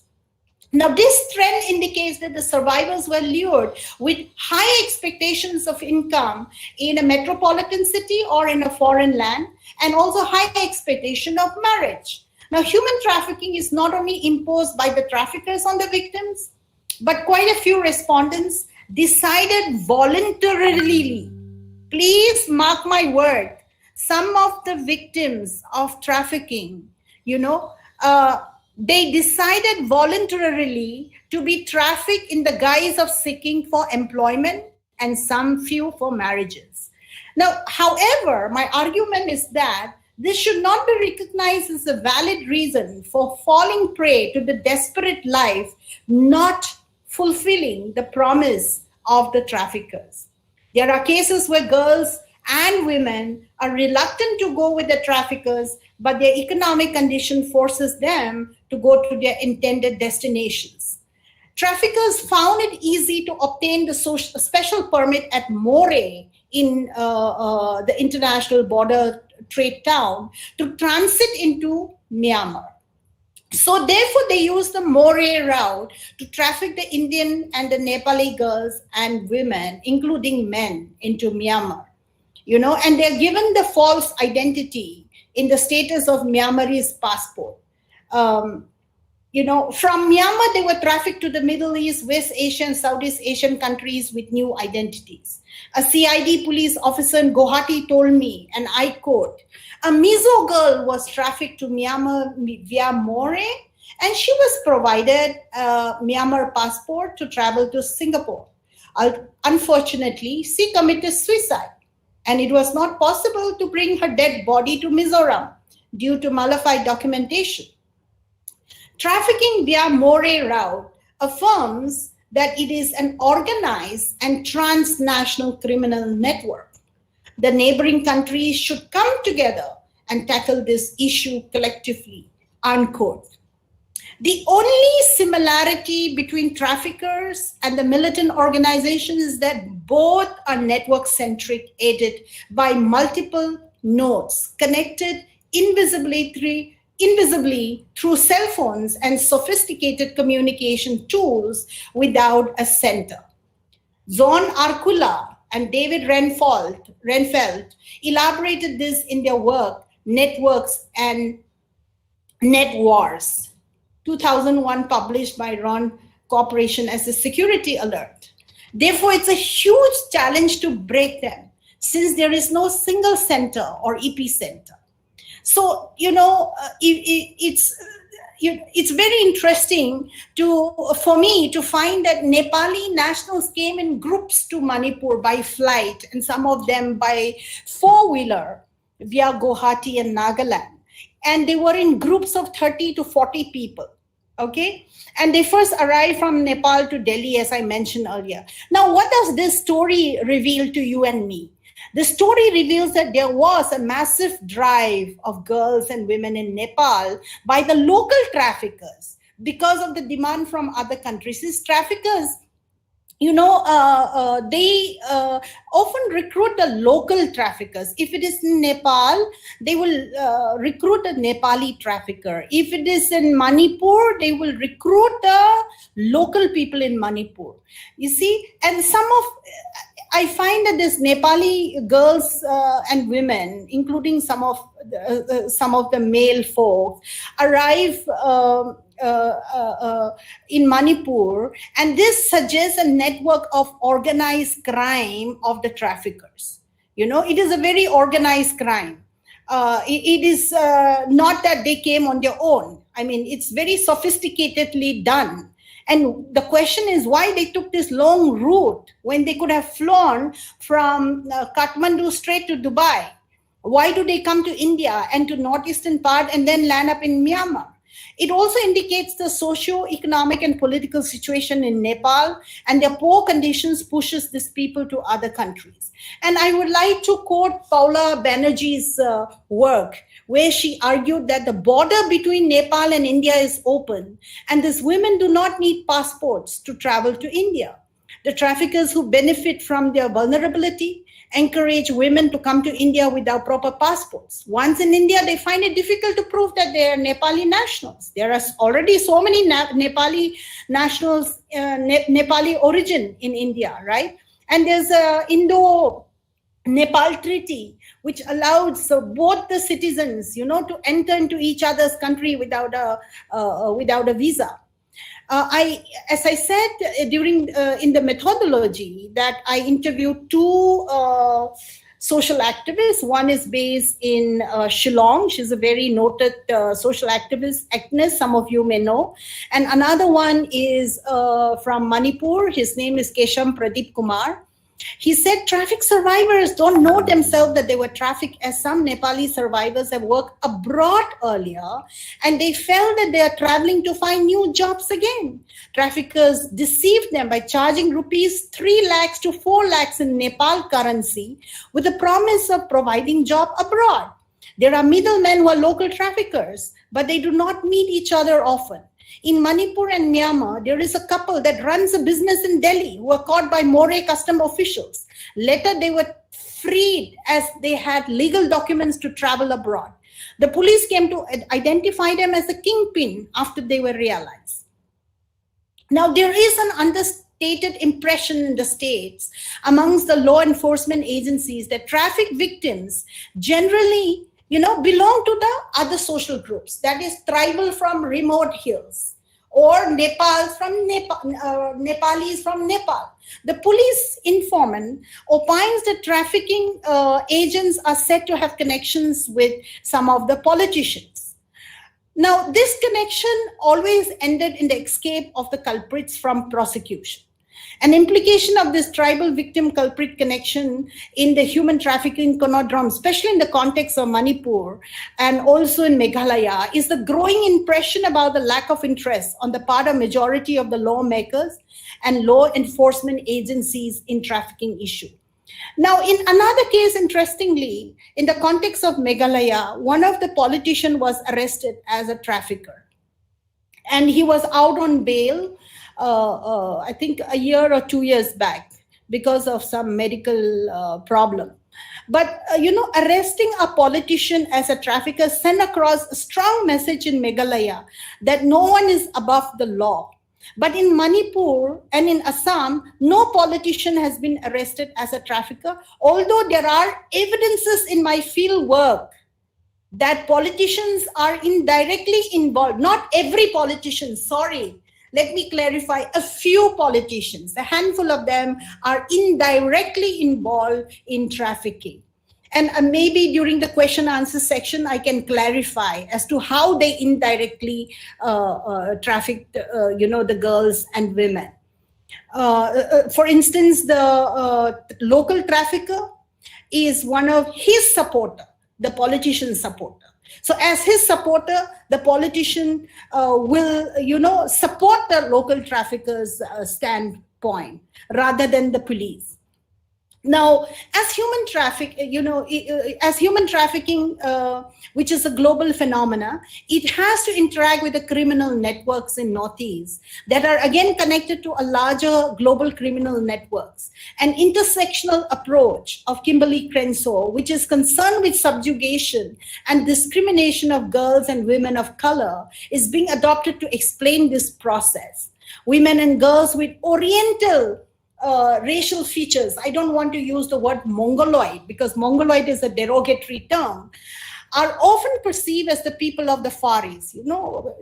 I studied in Delhi University in Miranda House and later in GNU in Delhi and then come to Hyderabad to work. And I've been here for 20 years, I'm very familiar I've been immune to people asking me, are you from Nepal? Are you from China? Are you from Korea? Are you from Singapore, Malaysia? Girls from Northeast India, because of their Oriental physical feature, are often perceived as the people of the Far East. Now, as a result, they face discrimination and social exclusion in the mainstream society. Secondly, most of these traffic survivors are, marginalized communities from deprived socioeconomic backgrounds. Thirdly, they are considered as the second sex, using Simon de Beauvoir's work, and find it challenging to make ends meet in a patriarchal society. Therefore, the intersectionality theory provides a framework to examine the intersection of gender, of race, tribe, class, and the like. You see, the marginalized survivors from the Northeast and Nepal in my study, who are trafficked for forced labor and sex work, portrays a social reality which needs to be examined from the perspective of intersection between various forms of discrimination, subjugation, exploitation, and social exclusion. The experience of being a tribal woman or a Dalit woman with Oriental racial features, in forced labor and sex work can be understood from the intersection of being a coronavirus or chow mein or chinky or Nepali, or being a woman of easy prey or loose moral character, or of being a housemaid or prostitute. Now, these intersections of identities reinforces with each other frequently in their everyday life. When the forms of identities of these girls and women intersect, their experiences of discrimination interact to give a multifaceted perspective. The forms of discrimination interrelate, and therefore, these survivors are subjected to multiple forms of subjugation in a patriarchal society. Now, coming to cybercrime in the time of COVID-19, traffickers are highly active in the places where disasters like floods, landslides, or COVID-19 ravages public life. So therefore, in my observation, exploitation of girls and women have increased in various forms during this COVID-19 pandemic. For example, PM Nair, one of the former DGP who handled Rajiv Gandhi's assassination case and is instrumental in propounding these anti-human trafficking units, mentioned that Assam has recorded 55% increase during this time in cybercrime. 55% increase in cybercrime in Assam during this COVID-19 pandemic. The international border between Myanmar and Northeast region is closed due to the COVID-19 pandemic. However, I want to make a point here. There are alternative forms of trafficking, such as cybercrime committed against the victims. Now, how has COVID-19 pandemic affected traffickers? There are less number of people in the marketplaces. Most of Northeast states are now locked down, although metro cities are opening up the market slowly. So there are less number of people in the marketplaces in Northeast India, and people are confined to their homes, which has further changed the scenario of cybercrime. People are operating from homes through online, and with more people at home and feeling bored and access to prostitution is curtailed for men client, there is a massive demand for online sex that feature traffic and trap girls and women, including children.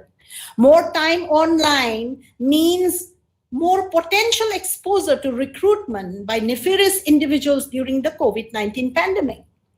There is an increased vulnerability of children, girls and women as victims of cybercrime.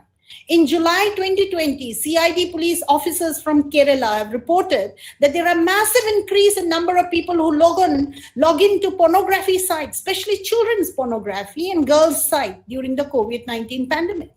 The COVID-19 pandemic has created new risks and challenges to victims and survivors of human trafficking. It has worsened the vulnerabilities of at high-risk groups, especially children, girls, and women, to human trafficking.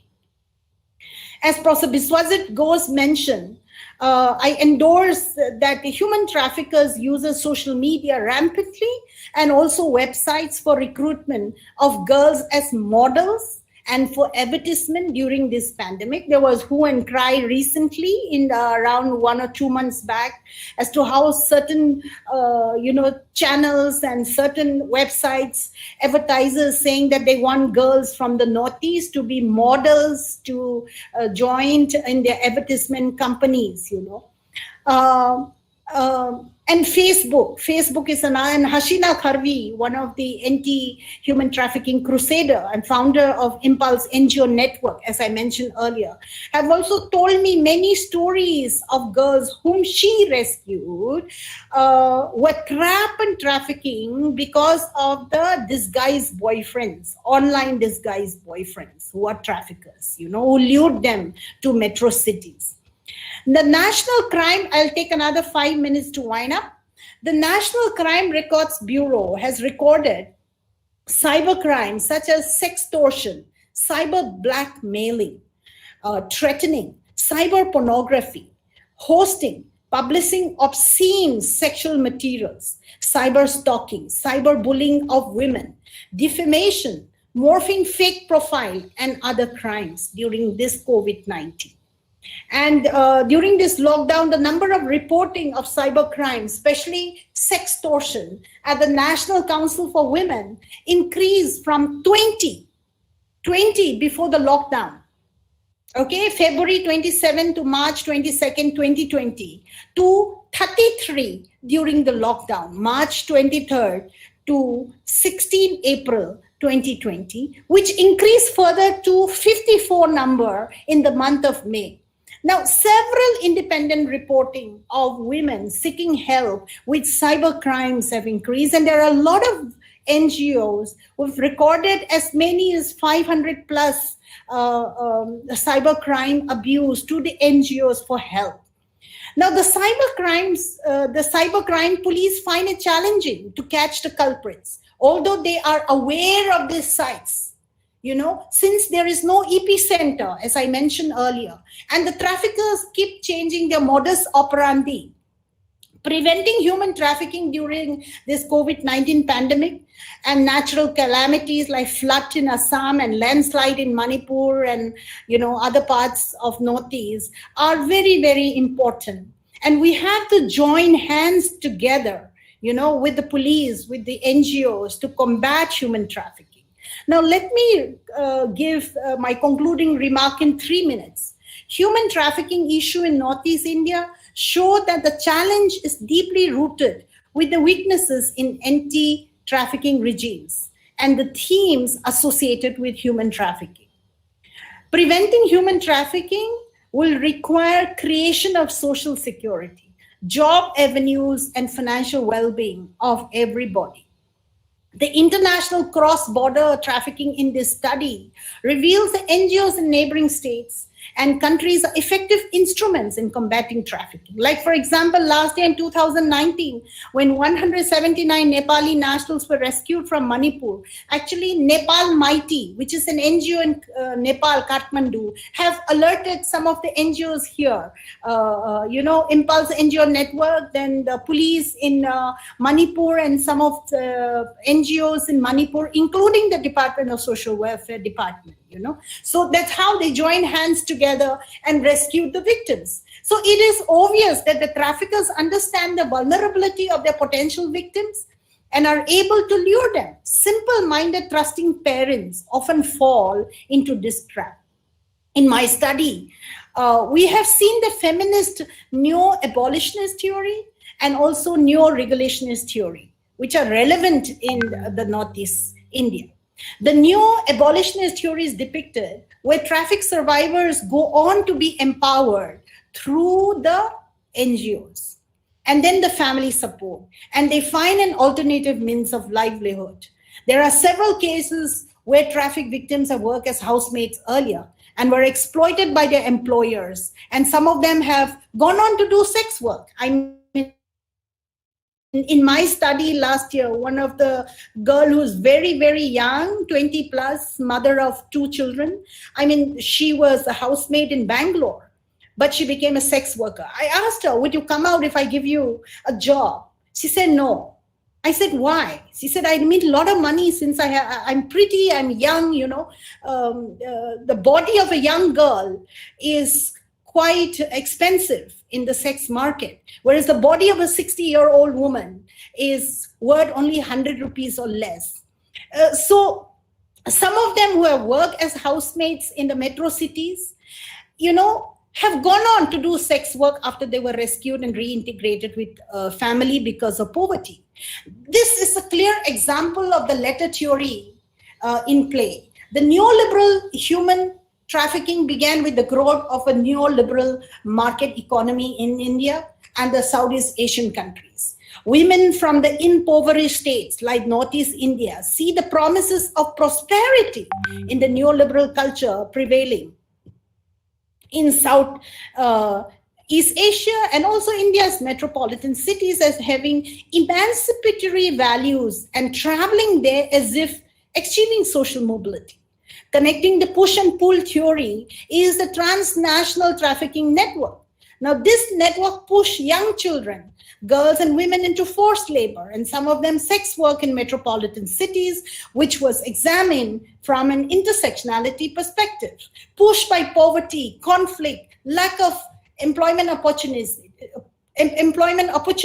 even parents of poverty-stricken families become complicit in the efforts to send their children to work in the big cities. So let me wind up by saying that it is the marriage of technology with criminality and the emergence of networks that can easily adapt and are also well stocked with money, as there is a digital transfer that has made them bold to become more effective.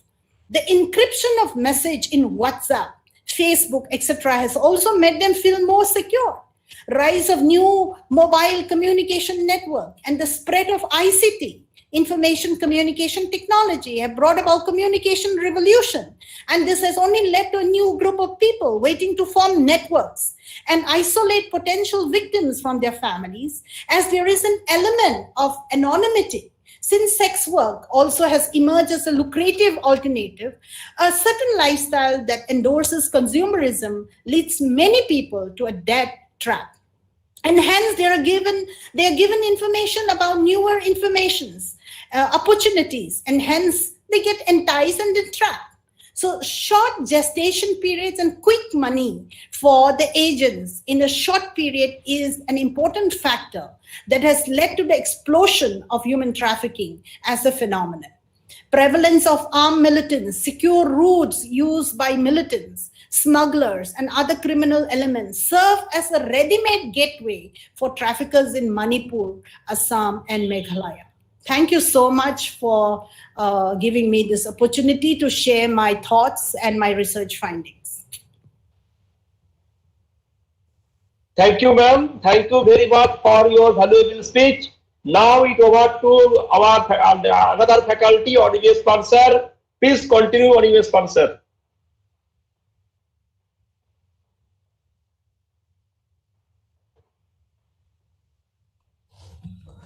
Welcome, Madam Paramita Neogi, is the child protection specialist working with the Unicef office for West Bengal with a master's degree in social work and development studies from Delhi University and University College Dublin.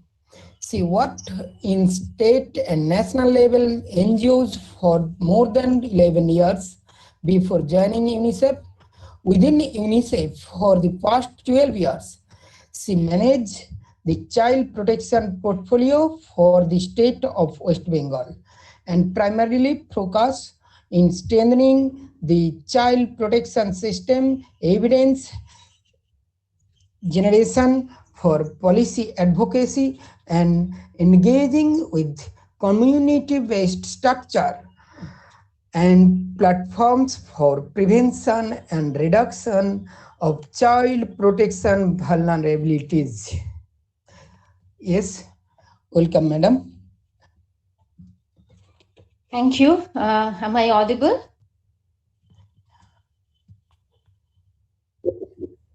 Yeah. Thank you. On behalf of UNICEF, I thank Tarakeswar Degree College and Dr. Ghosh for extending the invitation to be part of today's webinar. Very briefly, to introduce UNICEF, we have been present in India for over 70 years now, with 450 staff members working in 17 states. UNICEF in India has the largest field presence among the UN agencies. We are committed to support Government of India in the journey of development to reach every child everywhere in the country. So much has been presented since morning, and Dr. Ghosh and my previous speaker, both of them made a brilliant presentation. Much was discussed about human trafficking in general, and the case study from Northeast was really enlightening. Today, I will present the human trafficking situation in West Bengal and the state initiatives supported by UNICEF. Kamalika, can I have the slides, please? Ma'am, you want me to play the slides? Yes, please. Okay, actually, I have. Just a second, sir, ma'am. Just a second. I will take my technical department to do this. Just a second, ma'am. Okay.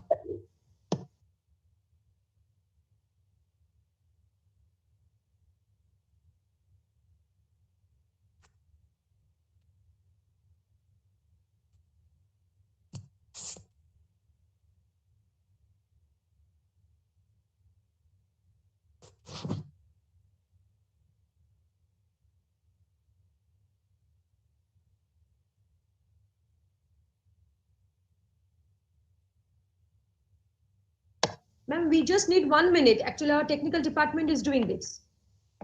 Okay. Can you see my slide? Yes, ma'am. It's perfect. It's perfect? Okay. Okay. Thank you. Thank you, sir. Okay. So, yeah. So this is how my presentation will flow. Initially, I'll talk about the situation of trafficking in West Bengal, followed by the state initiatives wherein UNICEF has supported. I'll speak some of the challenges. Most of it has already been spoken. And then I'll go into way forward. What I'll do is I'll try to present the facts and I'll reserve the discussion for the interaction session. I will not get into any opinion-based comments on my part. I'll only present what is there in public domain and what is available to everyone. So the exact numbers of trafficked children and adults are really hard to pinpoint. Since trafficking is mostly hidden, as most of my previous speakers have already shared this, and the victims are often fearful of coming forward. So we have to largely rely on the data that is available in public domain. And I would today take most of my data from the Crime in India report of 2018. And this is the first slide where I present the percentage share of state in human trafficking from the human trafficking cases that have been reported in the Crime in India NCRB 2018. Now, talking about West Bengal, if you see, West Bengal ranks sixth in terms of its share. Interestingly, Dr. Ghosh in his presentation mentioned that in 2016, there was 34% contribution of West Bengal to the national percentage. But you see in 2018, it has come down to 7%. And the highest state who contributes to the share in human trafficking is Jharkhand, followed by Maharashtra, Assam, Telangana, Andhra Pradesh, and then comes West Bengal.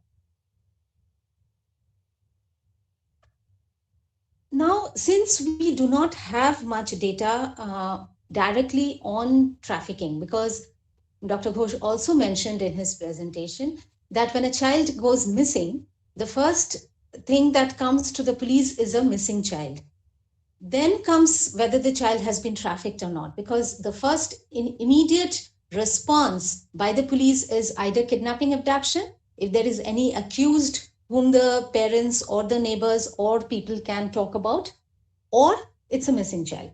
So it would be good to look at the missing children data as well, just to get an idea of the number, the magnitude of the children who might have been trafficked, because all missing children are not trafficked children. So, so it can be derived that some estimate can be made from the number of missing children who are reported in the police. So here, if you see the first slide on the left, West Bengal stands second with 8205 incidences of missing children, which contributes to about 12% of the national reported cases. Madhya Pradesh being the first, and followed by Bihar, Delhi, and Tamil Nadu. The slide on the right also shows that there are 79% girls from West Bengal as compared to the 70% girls at the national level. What I'm trying to say is, if you see the total national figure and compared to that, at the national level, there are 70% girls, but for West Bengal, there are 79% girls who actually go missing. this slide is quite interesting. In India, for both trafficked and rescued children, victims, the above 18 population is higher.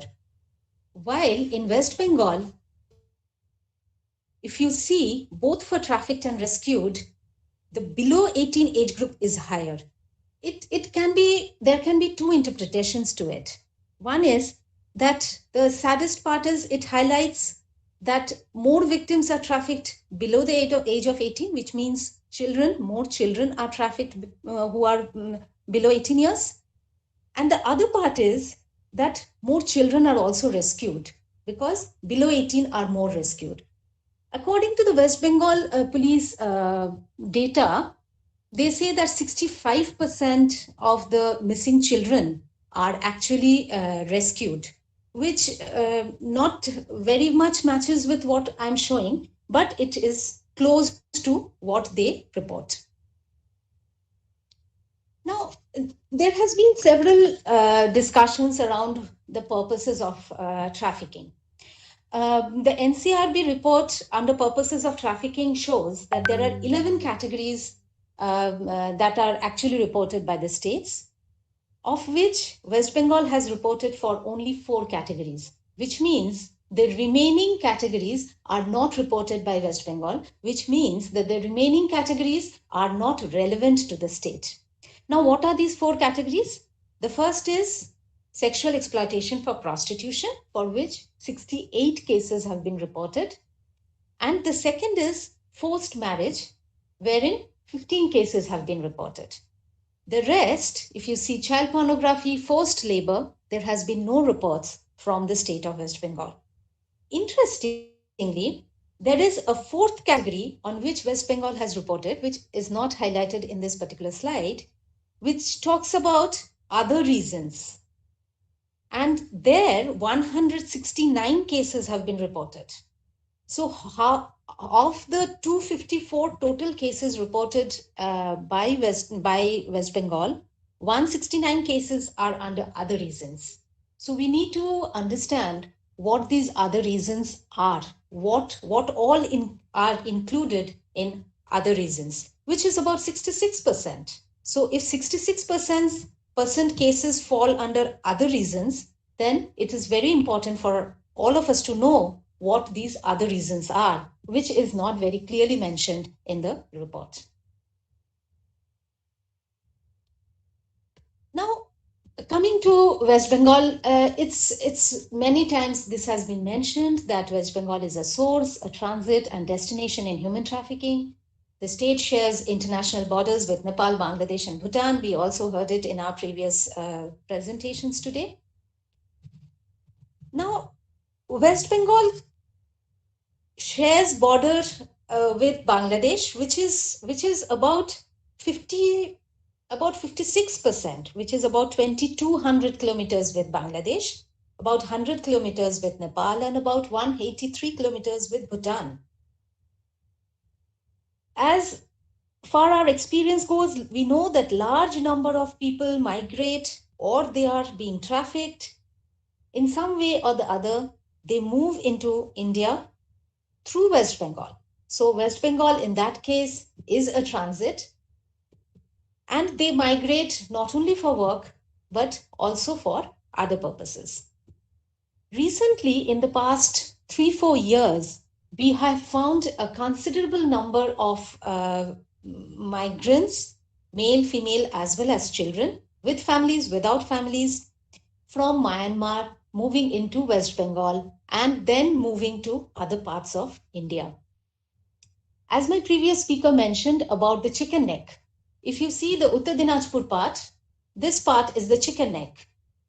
And that is where a number of people from Myanmar, they move to West Bengal and to India from Bangladesh and through Kuch Bihar, through Assam to Kuch Bihar and to other parts of Nepal. So these are some of the routes that people from Myanmar take.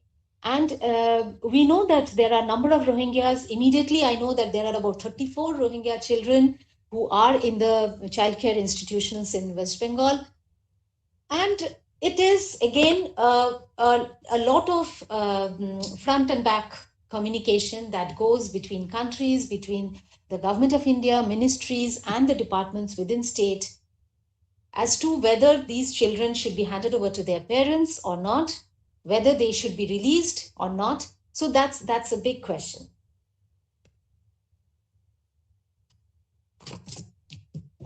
Also, there is a lot of intra-state movement, which means from district to the state, to the cities, and from West Bengal to other states. So mainly from West Bengal, people move to Maharashtra, to Delhi, to UP, and to Karnataka. And this movement and trafficking, whatever is forced, is not only for commercial sexual exploitation, but it's also for forced labor.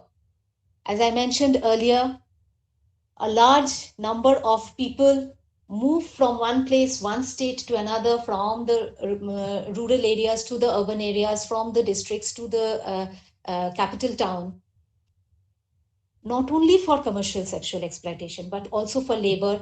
And it is not mentioned anywhere, it is not mentioned in NCRB as to the number of people who have been trafficked because of forced labor from West Bengal to other parts of the country or to other countries as well.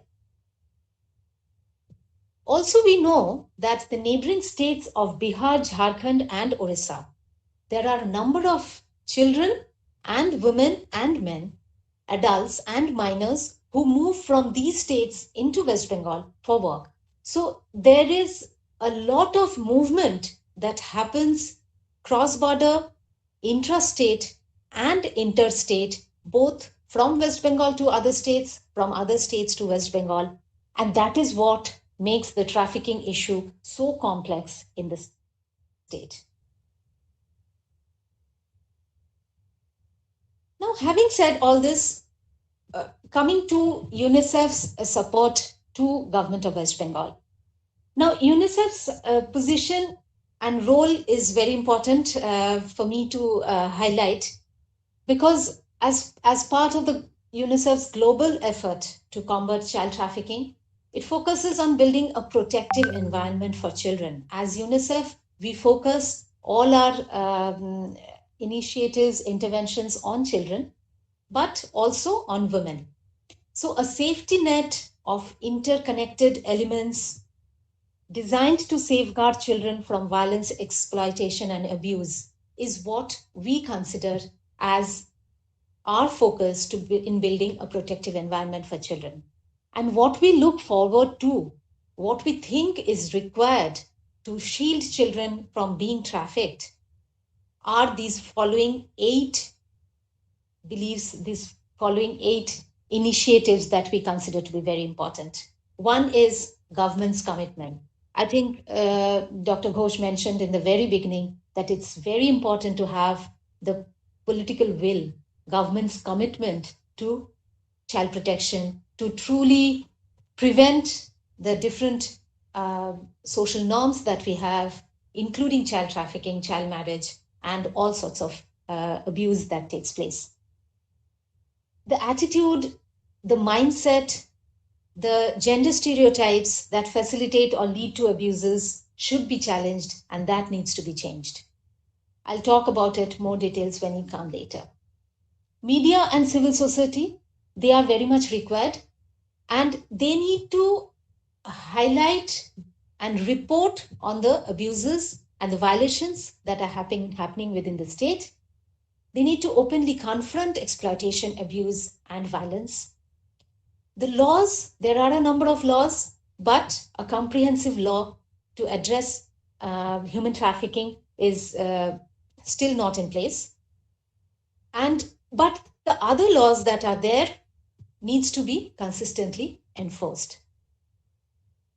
Children should also have the information, not only children, but also adults. They should have the information to protect themselves. There was a mention of safe migration. So when we talk of safe migration, we actually talk about giving them information as to where they are migrating, what are they going to do, what they might come across, what they might experience, and what are some of the things that they might do to seek help, to seek support from the service providers. Similarly, children should have the information to protect themselves. They should know where to go and how to protect themselves. Most importantly, those who interact with children, the caregivers. We keep hearing about abuses within the childcare institutions. So it's very important for the caregivers, for the service providers, anybody who comes in contact, even parents who come in contact with children, they should understand, they should identify what it means by exploitation, by neglect and abuse. And if they can identify, only then they can respond to such situations. Monitoring definitely is a big area that needs to be in place, and there has to be services for victims of exploitation, which should be available, accessible, and it should be without any discrimination. So that is where UNICEF's position stands. Against this position, we look into the state initiatives where UNICEF has been able to provide some support.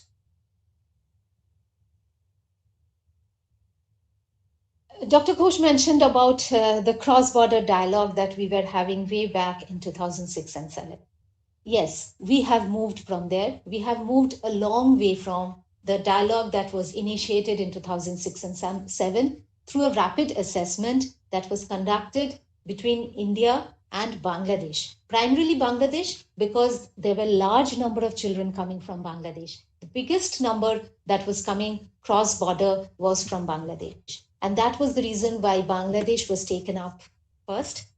And there was a rapid assessment done to look at where the children were within the country and what was the procedure. That was the most important. That in order to repatriate these children, for the children to go back to their country, what was the procedure?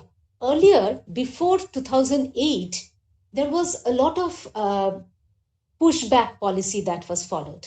And children and women were just pushed back to the, again, in the borders, where BSF and the Bangladesh rifle, we used to call, earlier they were called BDF. So both of them, they exchanged notes, they exchanged files, and they were pushed back. But there was no record of how many women and children were sent back to Bangladesh, and to whom were they handed over to. So keeping all this in mind, in 2006, a rapid assessment was done, which highlighted that there are about 8 to 9 relevant departments through which a file has to formally go in order to repatriate a person from India to Bangladesh. And it also highlighted that it took about 5 to 6 years for this whole process to happen. It was in this light that after the rapid assessment, there was a discussion between the two countries, and there was a operational guideline that came up, and Bangladesh set up a task force as well, and West Bengal set up a formal task force in 2009. And this is considered to be a nodal agency for rescue, return, and repatriation of victims of trafficking and cross-border movement. Earlier, it was only for women and children who came from Bangladesh, but later on, over the years, Nepal and Bhutan has also been added. So it talks about cross-border movement and not only about victims from Bangladesh. It actually facilitates the rescue, restoration, and repatriation of women and children across the states and across countries. So it does both restoration as well as repatriation. There is a secretariat within the Department of Women and Child Development, and UNICEF provides technical support to this secretariat to expedite the restoration and repatriation of the children who are housed, accommodated in the childcare institutions. It was in 2014, some 5 years after the West Bengal Task Force started functioning, that the need for a state advisory committee was felt. And this was constituted because it was also realized that without bringing the different departments on board and having the heads of the departments discuss issues, policy matters with relation to trafficking, it was not possible to address such a huge, multifaceted issue like trafficking only by one department. So in order to bring in the various departments together, the West Bengal State Advisory Committee, which is headed by the Honorable Minister of the Women and Child Development Department, was constituted, and it meets twice a year to monitor the preventive steps and also to ensure the interdepartmental convergence. So it's more the head of the departments who actually represent in the advisory committee, and more the operational joint secretary director people who actually represent in the task force where the operational part of it, the logistics and all that is discussed. And this meeting happens every quarter. The task force meeting happens every quarter. UNICEF has also supported developing the state plan of action for preventing and combating human trafficking in women and children, along with standardized training manuals that are used by the Department of Women and Child in doing their trainings and capacity building initiatives. I would like to talk a little more about the state plan of action for preventing and combating human trafficking in women and children. This came up sometime around 2016 after almost 3 years of consultative process. And this plan of action rests on 4 pillars, mainly prevention, protection, prosecution. The last pillar is rehabilitation and reintegration. So these are the 4 broad pillars on which the state plan of action rests. And there is a long menu of activities that are listed down as part of the plan of action, along with the responsible departments and monitoring indicators. So what is good about this action plan is that it also has the indicators which are monitored from time to time during the task force meetings and also in the SAC meeting. The standardized training manuals, they are used and widely used. This manual that you can see on the slide is around the child protection committees. So West Bengal has block level child protection committees across all the blocks, all the 341 blocks in the state, and 65% of the villages have the village level child protection committees. Although not all of them are functional, obviously, I mean, this is the reality. Some of them definitely are on paper, but anyone who is listening today and would be interested to work at the village level or at the block level should ideally try to find out where the block level child protection committees are, where the village level child protection committees are, who are they, when do they meet, what do they discuss, and what are some of the achievements that they have had so far. The next part is the interstate cooperation with Government of Maharashtra. The dialogue started in 2012 because most of the children rescued from commercial sexual exploitation, housed in the childcare institutions, were found to be coming from places within Maharashtra, also from Delhi and Karnataka, also from UP, but most of them, the maximum number, was from Maharashtra. So the government of West Bengal decided to initiate the dialogue with government of Maharashtra as the first state. And this dialogue started in 2012 through an interstate meeting, and a draft SOP was developed, a standard operating procedure was developed. And in 2014, the SOP was finalized and a MOU was signed between the 2 states. And in 2015, the transfer and restoration of the trafficked victims started as per the SOP. And then there was a review meeting held between the 2 states to see how far the SOP was relevant, whether it worked, whether anything needed to be changed, and nodal officers on trafficking on both sides were designated. So there was a nodal officer from WCD and from police from West Bengal and also from Maharashtra. Both of them interacted from time to time because both of them were part of the West Bengal task force. In 2016, there was a workshop with the investigating officers because we realized that there were cases where the victims were sent back from Maharashtra to West Bengal, but their cases were pending in Maharashtra.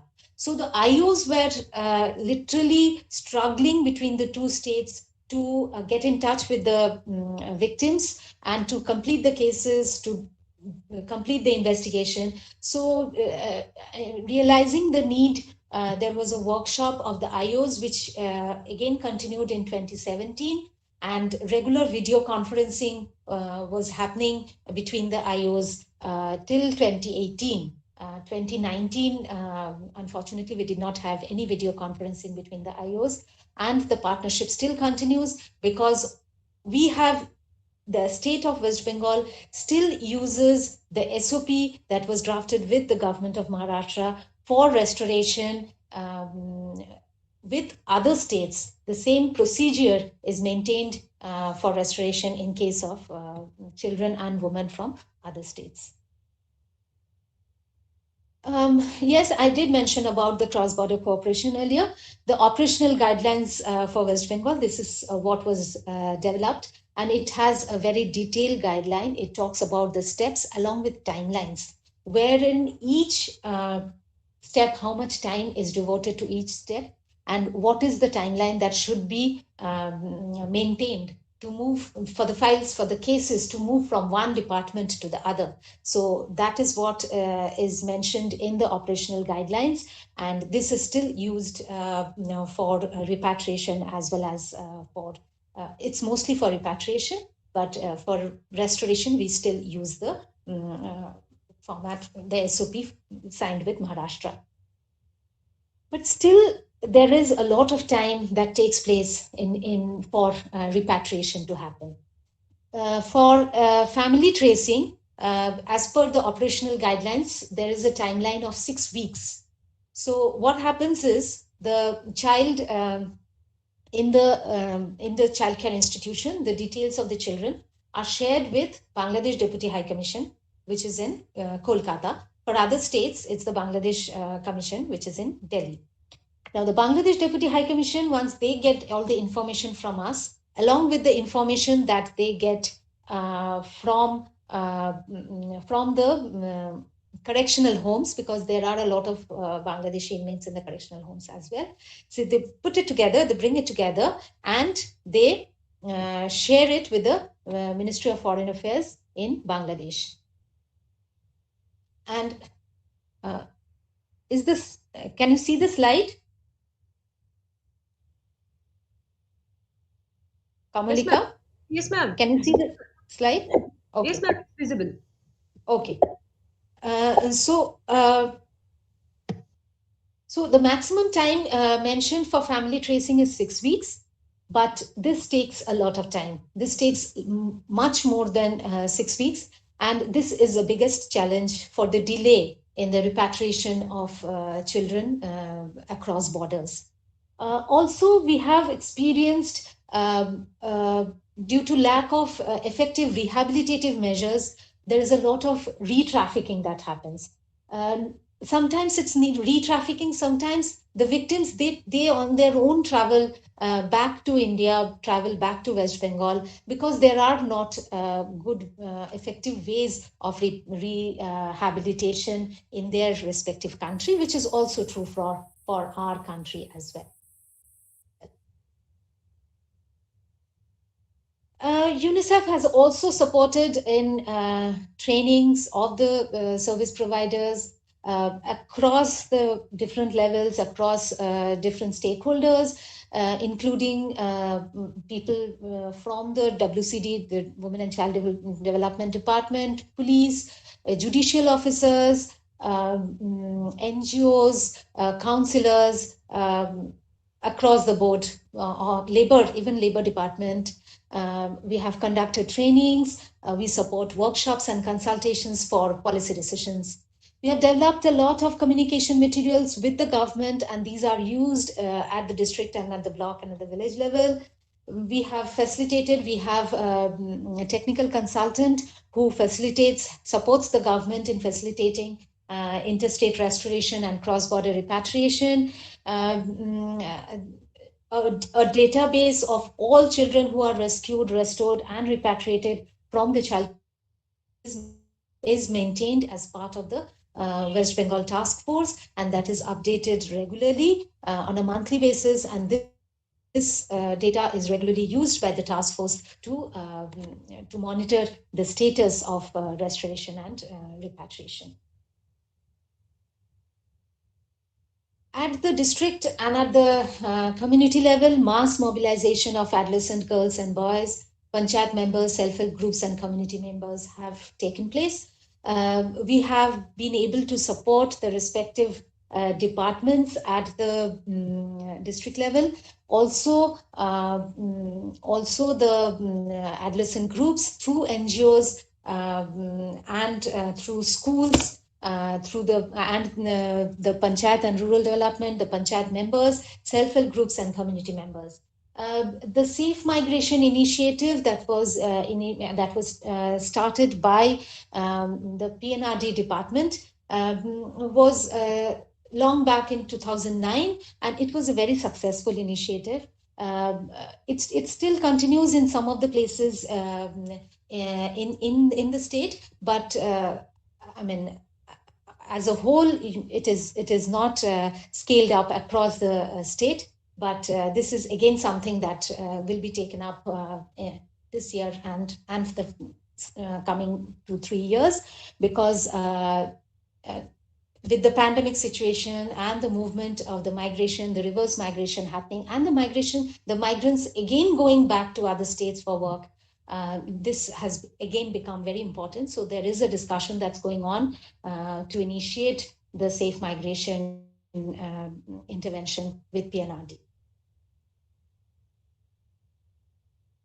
Shoin Shidha was mentioned by Dr. Ghosh. UNICEF supported Shoin Shidha from 2016 to 2018, 2 years, rather 2.5 years. And after the Chief Minister announced Shoin Shidha to be scaled up across the state, it was not possible for UNICEF to support a scaled up intervention.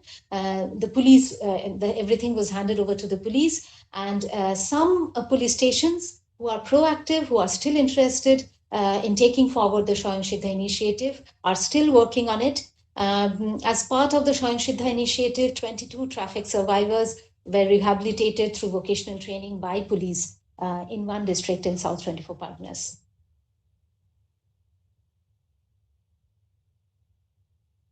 Talking of all this and listening to all the presentations since morning, I thought that it will be good to look at some of the opportunities, because the situation is not very bright, but still there are opportunities at the district level where the actual intervention, the actual work happens.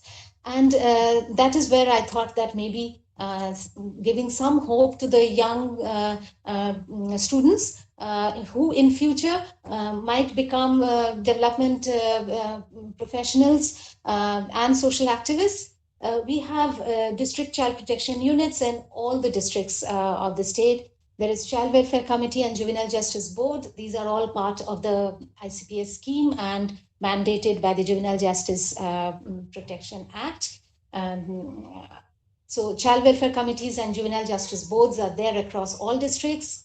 Self-help groups are very active in West Bengal. This is run by the SRLM under the PNRD, under the Panchayat and Rural Development. Child Protection Committee, this is mentioned as part of ICPS scheme, and Child Protection Committees are there, as I mentioned earlier, in all the blocks and in 65% of the block of the village at the village level. There are anti-human trafficking units in all districts. Yes, the anti-human trafficking units are not separate units. They don't have separate human resource. Whoever works in the anti-human trafficking has an additional charge of the AHTU, and hence their functionality, their efficiency and effectiveness is questioned again and again. And we too question the functionality of anti-human trafficking units in the districts. However, this is a structure that is available, that is there, and we need to strengthen these further so that they function properly, and they function in close coordination with the police stations across the districts. The Panchayati Raj institutions, the Panchayat members, they are very active, and the Panchayat Raj institution has been a very active institution for West Bengal for many years, and this definitely can be an opportunity to mobilize and engage with PRIs to build a safety net at the Panchayat level. NGOs and CBOs, very, very important partners. They are at the grassroots level. They have the information. They know the families. They know the children. They have first-hand messages that can be conveyed.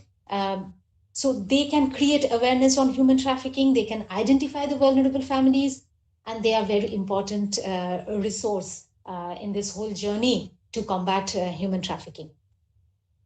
Finally, I should mention about Childline, because this is across the state, and from every nook and corner of the state, you can dial 1098, and Childline will be there. Even during the pandemic, Childline has worked closely with police, with the district administration. Yes, they did function with skeleton staff. Maybe they have not been able to reach out to every nook and corner, but Childline was very active in the last 4 months since the lockdown started. West Bengal has a very proactive SCPCR. The chairperson of SCPCR, the State Commission for Protection of Child Rights, this commission, the Children's Commission, is very active, and they have intervened in several cases to prevent child abuse, child marriage, trafficking. They have engaged with the police. And also I should mention about the State Legal Services Authority, SALSA. They have also been instrumental in calling up police stations wherever there has been problems related to filing cases, GD and FIR, and all those legal matters have cropped up. So SALSA has always been very active. The police helpline, definitely everybody knows about 100 and 1091, and the adolescent groups. I think adolescent groups are very active in West Bengal. The Kanyashri groups in the schools, the Meena Manches in the school, the scheme for adolescent girls, and Kanyashri Prakolpo, the adolescent groups that are formed as part of this scheme, are very active. During the pandemic, they have not been able to come out of their homes, but they have actively supported the district administration, block administration in informing about cases of child marriage, and whatever could be done from their mobile, they have tried to work out. Some of the adolescent group members have also videographed, they have done role plays, and each of them have done their part, video on the videos in their mobiles, and they have shared it, and they have put it together, and they have shared with the block and with the panchayats, and they have tried to do some sort of awareness generation in the context of a lot of child marriage and a lot of trafficking happening during the pandemic situation. Yes, this has been the most difficult slide for me to do. There were so many challenges, and I could not put all of them, but I have tried to summarize them under 3 heads: in prevention, in prosecution, and in terms of rehabilitation and reintegration. Creating synergy among multiple partners. In prevention, we know there are several actors, several players at the community level who contribute to prevention and who also jeopardize prevention. So a lot of you, my previous speakers, mentioned about synergy. They also mentioned about corruption. They also mentioned about nexus of service providers with the traffickers. So creating synergy in such a critical situation, in such a complex situation at the community is an uphill task. I think that's a big challenge. lack of effective rehabilitation measures. Because when there are no rehabilitation measures, if they are not effective, then it's very difficult to prevent. Because anybody who has come back, who has been rescued and brought back, they immediately go back to trafficking.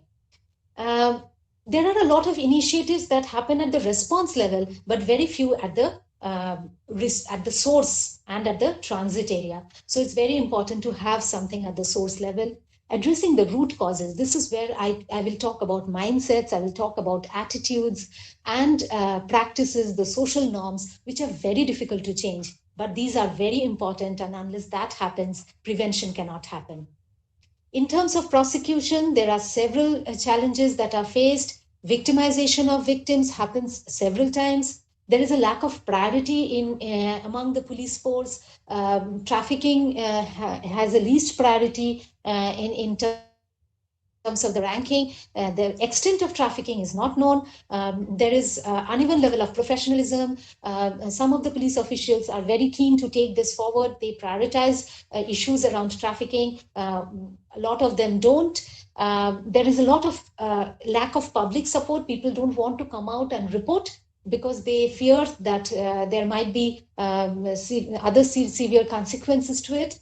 There is lack of information and intelligence with the police. There's lack of database. There is a lot of data sensitivity among police. They don't want to share. There is no analysis of data. So nobody knows what the extent of it. And definitely it has limitations in the programming and in the advocacy initiatives. Coordination among the different actors, as mentioned, police of one state and police of another state, the NGOs who were part of the rescue team, who were actually the witnesses. There is a lot of lack of coordination. Sometimes the court releases the victim and the accused gets bail, but then the CCIs, the families of the victims don't even get to know about it. And non-availability of victims and witnesses at the time of the investigation and at the time of actually presenting before the court. In terms of rehabilitation, again, rehabilitation is the term that talks about reinstating a person to one's original environment. But however, in practical terms, rehabilitation of a trafficked person does not mean so. Because had the situation, had the original environment been very conducive, the person wouldn't have been trafficked, the person wouldn't have been vulnerable. So rehabilitation in case of a trafficked victim should be done in a place where the person can live with dignity, without exploitation, and can find appropriate scope for growth and development. And finding that it is very important to look at rehabilitation in terms of the resources that are available, in terms of the victim compensation, whether that is delivered on time or not, in terms of the information on the different schemes and the different resources, the different facilities that are available to the rescued victims, in terms of counseling and health facilities. If they are HIV positive, then health facility and counseling becomes very important. Again, for providing rehabilitation, there are vocational training, but in many cases, they lack the marketing opportunities. And finally, talking about stigma, discrimination, there is adverse publicity, and hence rehabilitation and reintegration with the family and the community, if at all it has to happen, becomes very challenging. Trying to bring together all these various discussions into a few way forward.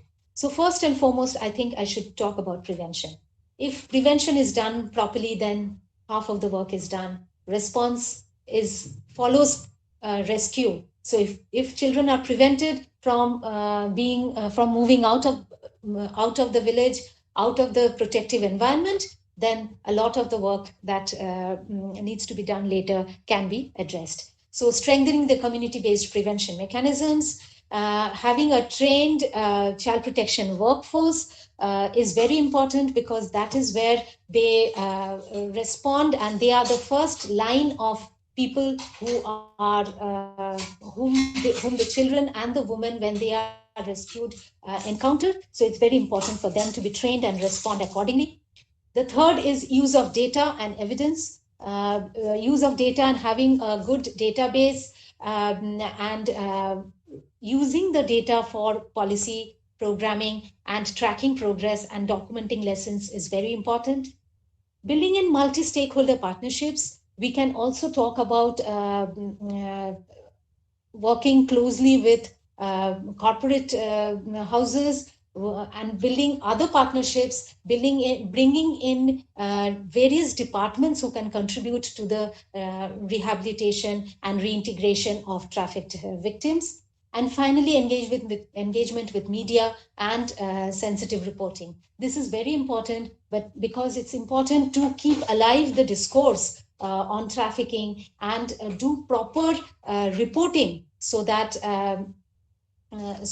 people know about it, and people can engage in the discussions, in the discourse, to generate accountability, and also to monitor the violations that are happening.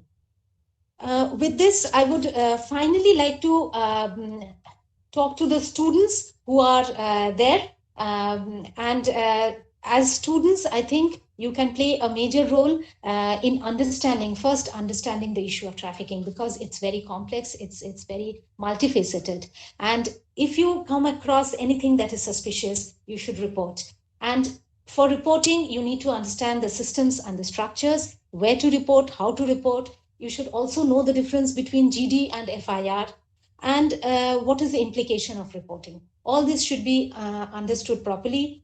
It is also important to know the NGOs and the CBOs who work nearby, so that one can engage with them.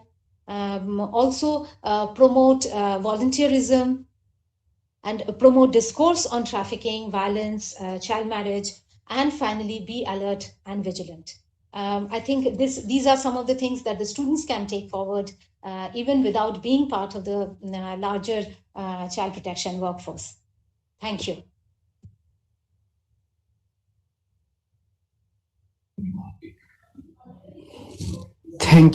Thanks to Paramita Madam for his very well speech. Over to Komlika Mitra. Thank you so much. Now we will start our question answer session. Now the chat box has been flooded with a number of questions. Let me start with the first question. Now, Dhara, I think she is a student of our college. She has asked, what is the solution? How this crime can be removed from our society? To repeat, the first question by Dept Dhara, what is the solution and how these kinds of crimes can be removed from our society?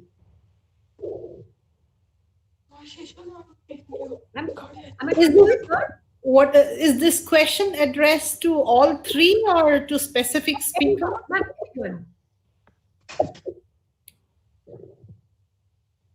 Amalika, we can't hear you. Can you type in chat box? Okay.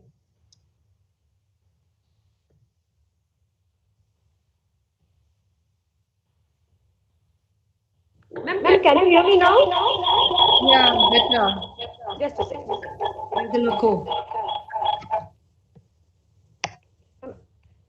Ma'am, am I audible? Yes. Yes. Okay. Ma'am, the first question is, what is the solution and how this kind of crimes can be removed from our society? Okay. Do you want? There's no specific person, so any one of you can answer, please. Okay. Should I take Professor Biswajit and Paramita? Yes, please go ahead. You take it. Okay. Yeah. I personally feel that, the community, in the context of Northeast India, the community should take initiative very seriously to curb this trafficking. Community should come forward together. Schools and colleges and universities should also form clubs and associations and units to combat human trafficking because they play a very critical role. Third, the parents in villages especially, the parents should be made aware that they cannot just trust people who offers them free education, who offers them lucrative jobs in the metro cities and overseas.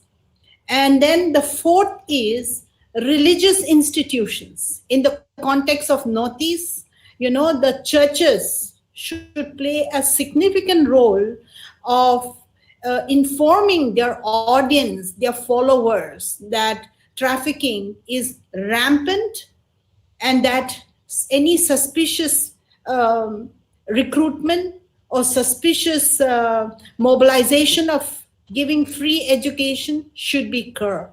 So, these four actors which I pointed out are very critical. Communities, including schools, colleges, and university students. That is first. The second is the parents. The parents should be made aware. Religious institutions should be made aware, and they should take an active part.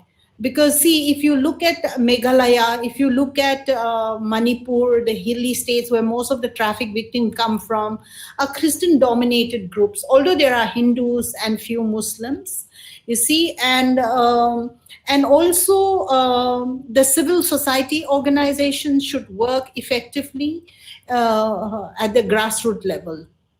They are working, no doubt about it, but they should work more effectively in collaboration with the police and also with the Department of Social Welfare. So the awareness is what is important. And even if some parents are aware, there are parents, because of their acute vulnerability, were forced to traffic the girls in the case of Assam.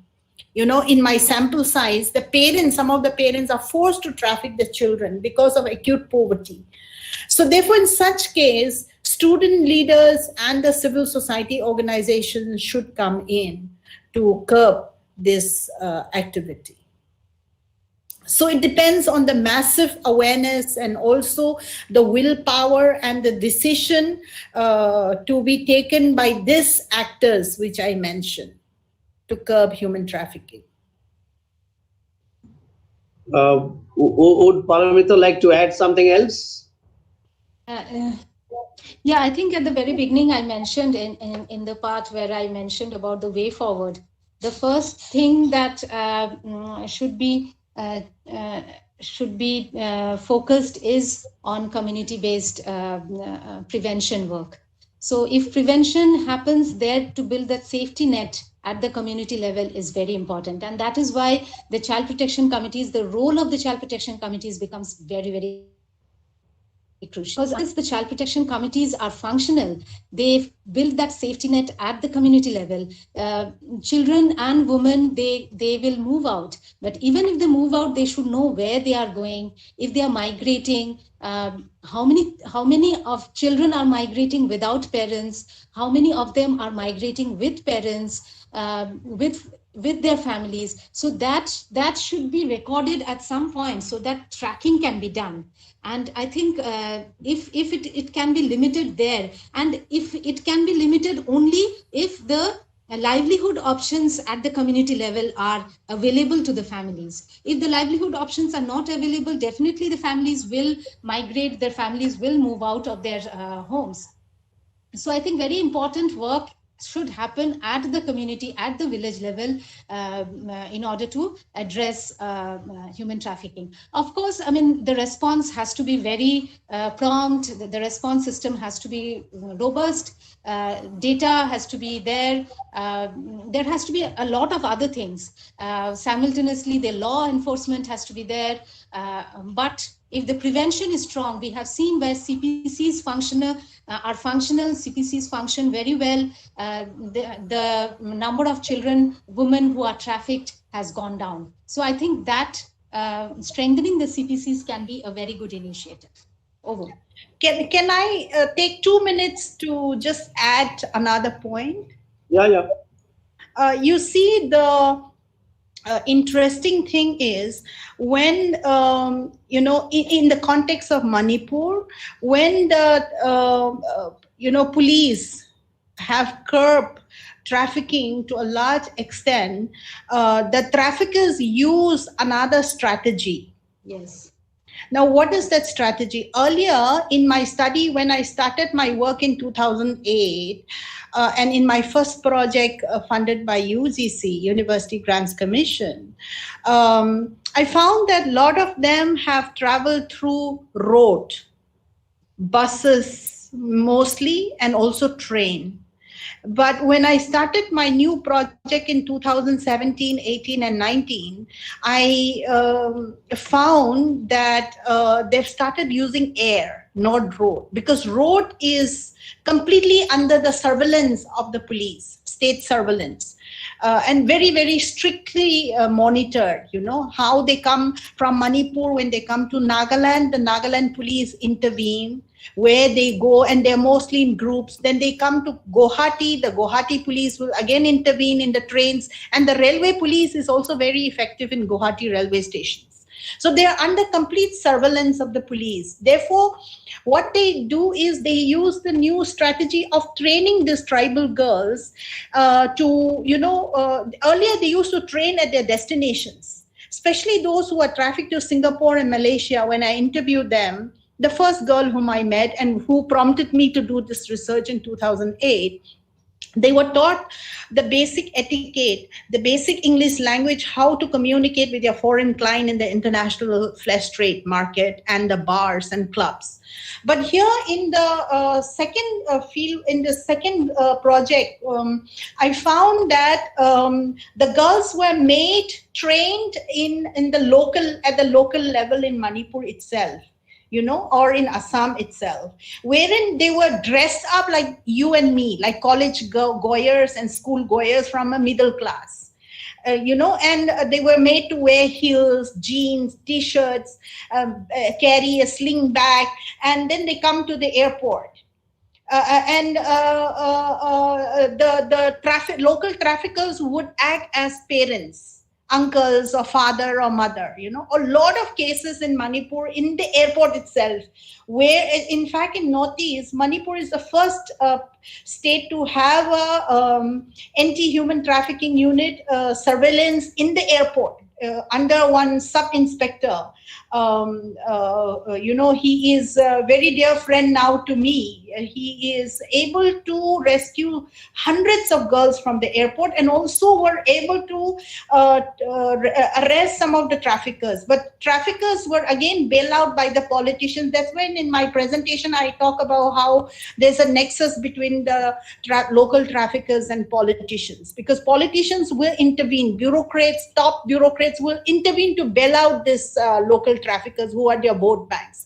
So what I'm saying is that they use different strategy. Modus operandi keep changing every year, so it's very, very dangerous. It's as bad as COVID-19. Yeah, I believe both Paramita and Ajailiu have taken care of the issues of prevention, and I cannot add anything, only to say that preventing 100% prevention of trafficking is almost a sort of unimaginable sort of thing, as yes, as it has been correctly stated that they keep on changing the modus operandi. But I have seen from the experience of Konasri volunteers in Bengal that there is an awareness being built up by school teachers and school girl children in particular, who are the stakeholders in reporting cases of girls dropping out from classes or marriages being being arranged, and along with the local level committees and the childcare committees, the more and more cases of child marriages and trafficking are reported to the police.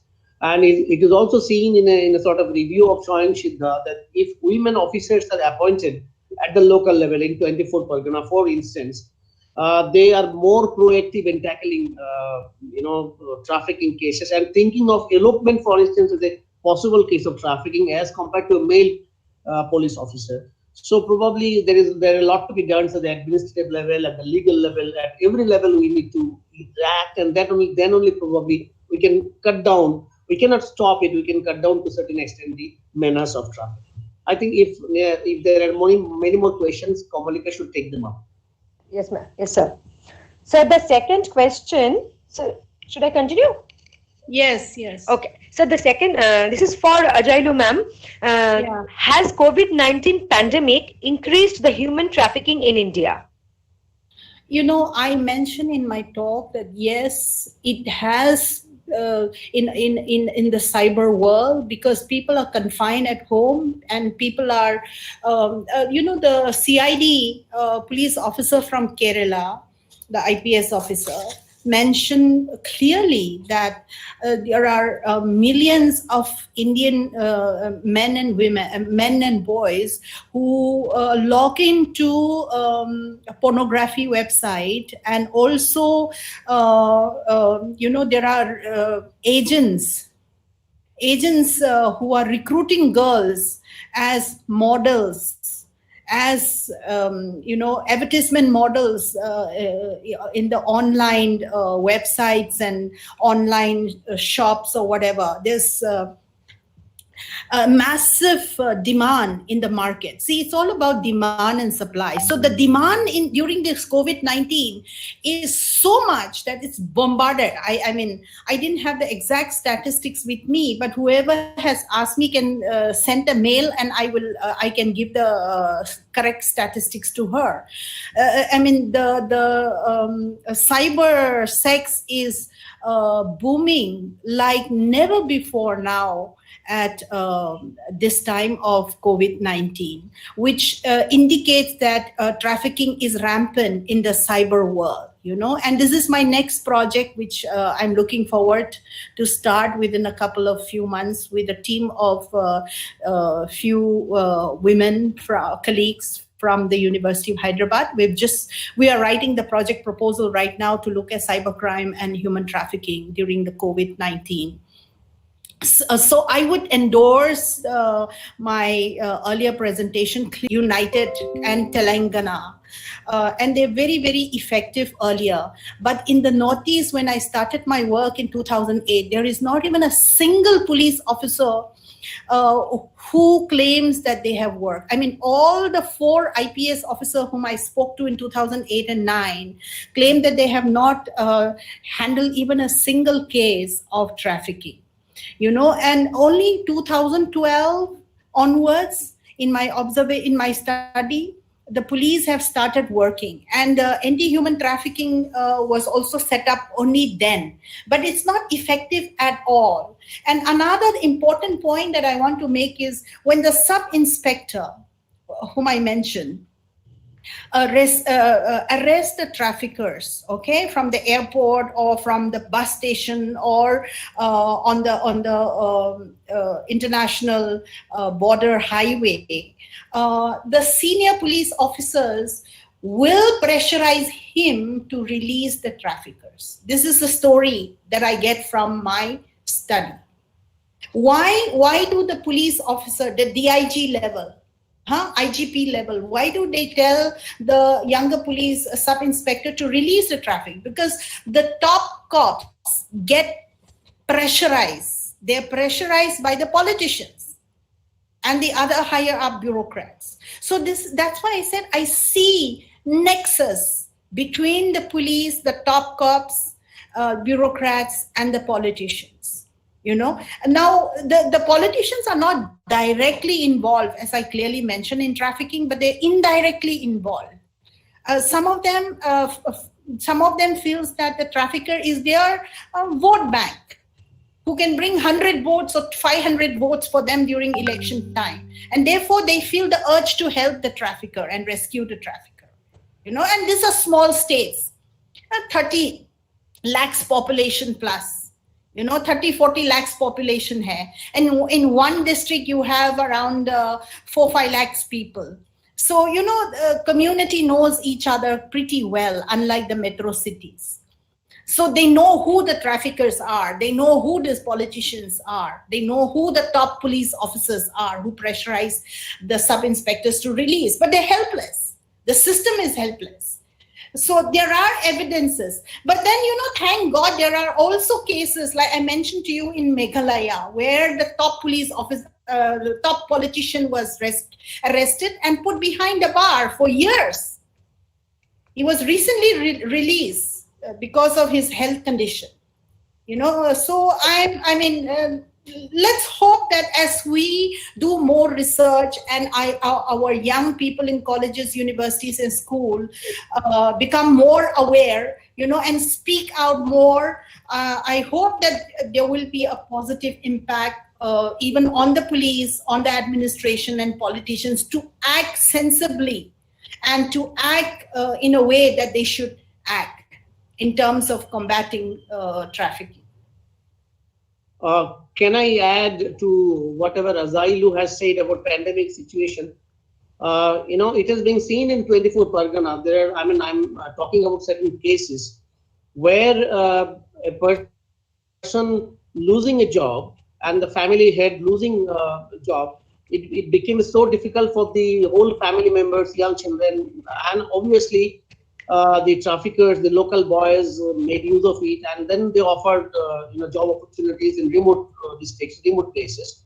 So this was one instance of trafficking during pandemic, which is almost normal. What happens then if two sort of conditions combine together? For instance, certain districts of 24 Parganas of West Bengal, they also had cyclone. Cyclone Amphan affected 3 districts of Bengal. So they are, naturally affected. Their house have been, the houses have gone. Everything has been destroyed. So a rescued traffic victim who rescued at least 10 years back, now she faces a threat of, re-trafficking again because the society does not, take care of her. Even the administrators and politicians do not come to her with all sorts of rescue materials which are provided to many Amphan victims. So there, these are cases being thrown in media where the number of cases in any kind of unnatural situation has gone up. And if you look into the media, calculations, more than 400 cases of child marriages have taken place in Bengal during the last 4 months. Can you believe this? More than 400 cases of child marriages, and many of them are in fact linked to trafficking. That is one of the reasons for which High Court of Kolkata took up a suo motu case on its own, asking the police to investigate whether these cases of child marriages are also linked to trafficking. So this is basically the situation which happens during pandemic. Yeah, Kamalika may take up some more question. I think Mr. Bidi bought something. Donoratan Chirotno also asked a question. Yes, sir. One more question by Poulomi Shaha. Child and women from underdeveloped areas like Murshidabad district suffer a lot. How can we prevent the problem? So I'm repeating the question. Child and women from underdeveloped areas like Murshidabad district suffer a lot. How can we prevent the problem? You see, it happened during a sort of UNICEF-sponsored project in Malda. We have seen that similar situations. Paramita knows it also equally. That we had a situation where the local industry called Jori industry is closed down. The BD industry is the only alternative for women. And after binding 1,000 BD, they get only 30 rupees. You imagine, binding 1,000 BD takes almost a full day. And after that, they get only 30 rupees. Now, amidst that, if somebody comes with a proposal of earning 2,000 rupees a month, so this is the sort of thing, livelihood issue that Paramita has really said. If livelihood options are restricted, we have seen in the case of North Bengal tea gardens. In closed tea gardens, in sick tea gardens, if the livelihood options of parents are closed, children are in fact they think they are not afraid of being trafficked.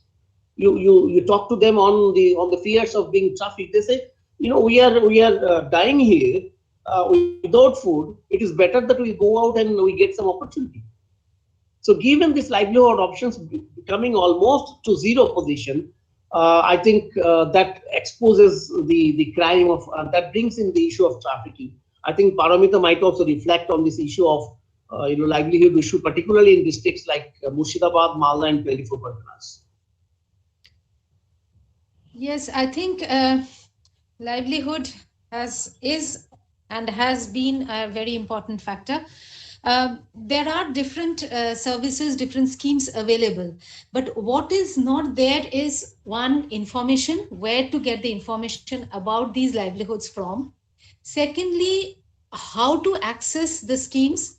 And thirdly, of course, I mean, there are several political factors that gets involved in who gets the schemes, who gets the benefits of the schemes, the listing of the BPL and APL categories.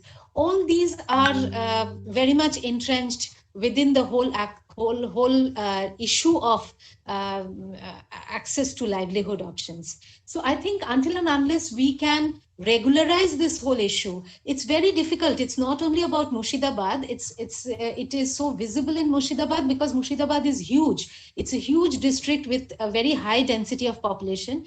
I think Malda, even Purulia is has less density of population, but it's not so developed as many other districts. So I think for any district, this is a big question that how can you prevent and where can you prevent? Children should go to school. I mean, what prevents children from going to school? Those are the factors that we need to address. That why is it that children don't go to school? It's a pandemic situation. It's a different situation altogether where schools are closed. But even if the schools are not closed, why is it that children are sent for work and children don't go to school? And then what are the facilities? What are the schemes? What are the entitlements available for children? Similarly for women, similarly for adults, not only for women, for both men and women. For adults, what are the different schemes available? And who are the vulnerable families? Does these schemes actually reach to the vulnerable families or not? Where are they reaching? That is a big question. And I think once that big question gets addressed, a lot of these problems can be addressed as well. Thank you. Do we have any other question, Kamalika? Sir, ma'am, there are lots of questions, but I'm taking only few because we have not sufficient time. So the next question is, what are the roles played by the victim families in trafficking, their children and women? And which type of families are more affected by the trafficking? This was asked by Mr. Ranjit Roy. You see, I have already answered the question. Poor, vulnerable families, broken families, where either of the parents are not there. The father is alcoholic, mother depends on scanty earning, informal sector worker. These are the families from which, marginalized families from which trafficking takes place in large number. Now, what happens? Since many of them are illiterate and many of them do not have resources, they wait for a few days. They think that the boy or the girl might have gone here and there, and they do not go to the police. And often the police also do not take care of this issue so seriously. So as a result, what happens that the vital time which could have been used to trace a particular victim, to trace a particular sort of case, is lost, right? So that actually is the major issue, that parents normally do not report cases immediately. Neither the local bodies nor the administration come to the help. So this is a kind of situation where many factors contribute to the number of trafficking happening in particularly marginalized communities. Okay, can I respond to that question? Hello? Yes. Amlika? Yes, sure, ma'am. In the context of Northeast states, in my study, I found that the parents in Assam, most of them refuse to take back the girls. So many incidents in Ujwala home and Ujwala home and also Swadar homes. You know, I went to these homes to visit some of these girls who have been staying for years, more than the prescribed, months and years, more than the prescribed duration of stay. They're overstaying in these places because the families flatly refuse to take back these girls who have been rescued. That is a sad part, and some of them, few of them were able to, few of this Swadar home and Prajwala home wardens and NGOs were able to counsel the family members to take back the children, and after their girls are being given vocational training. However, many of them are not reintegrated with the families. So what they did is they send them to another NGO where there is more freedom and mobility. And then they try to push these girls into the mainstream society. Now, interestingly, a similar situation happens in Meghalaya. I met a girl from Meghalaya here in Hyderabad, Prajwala home, where 300 girls are kept in a shelter home by one of the renowned social activists, Sunita Krishnan. She has been awarded Padma Bhushan, I think, yeah. And this girl also from Meghalaya is not restored back with the parents, obviously, because the parents are not, father is not willing to take back and relatives refuse to take her back. But interestingly, in Manipur, the parents embrace them back wholeheartedly. That is amazing in my research findings. You know, 99.9% of parents embrace their children back into their lives willingly. In fact, the parents feel guilty. Now, when I look at the comparative analysis, I found that the parents in Manipur are held responsible. I mean, they themselves felt responsible for pushing their children to be trafficked. See, mostly children are being trafficked for education and also for jobs. And most of these children have taken permission from their parents before being trafficked. So when they are rescued back, the parents embraces them completely into their lives, you know. And it's very interesting that in South India, in my study in Andhra and Telangana, parents flatly refuse to take back the rescued children.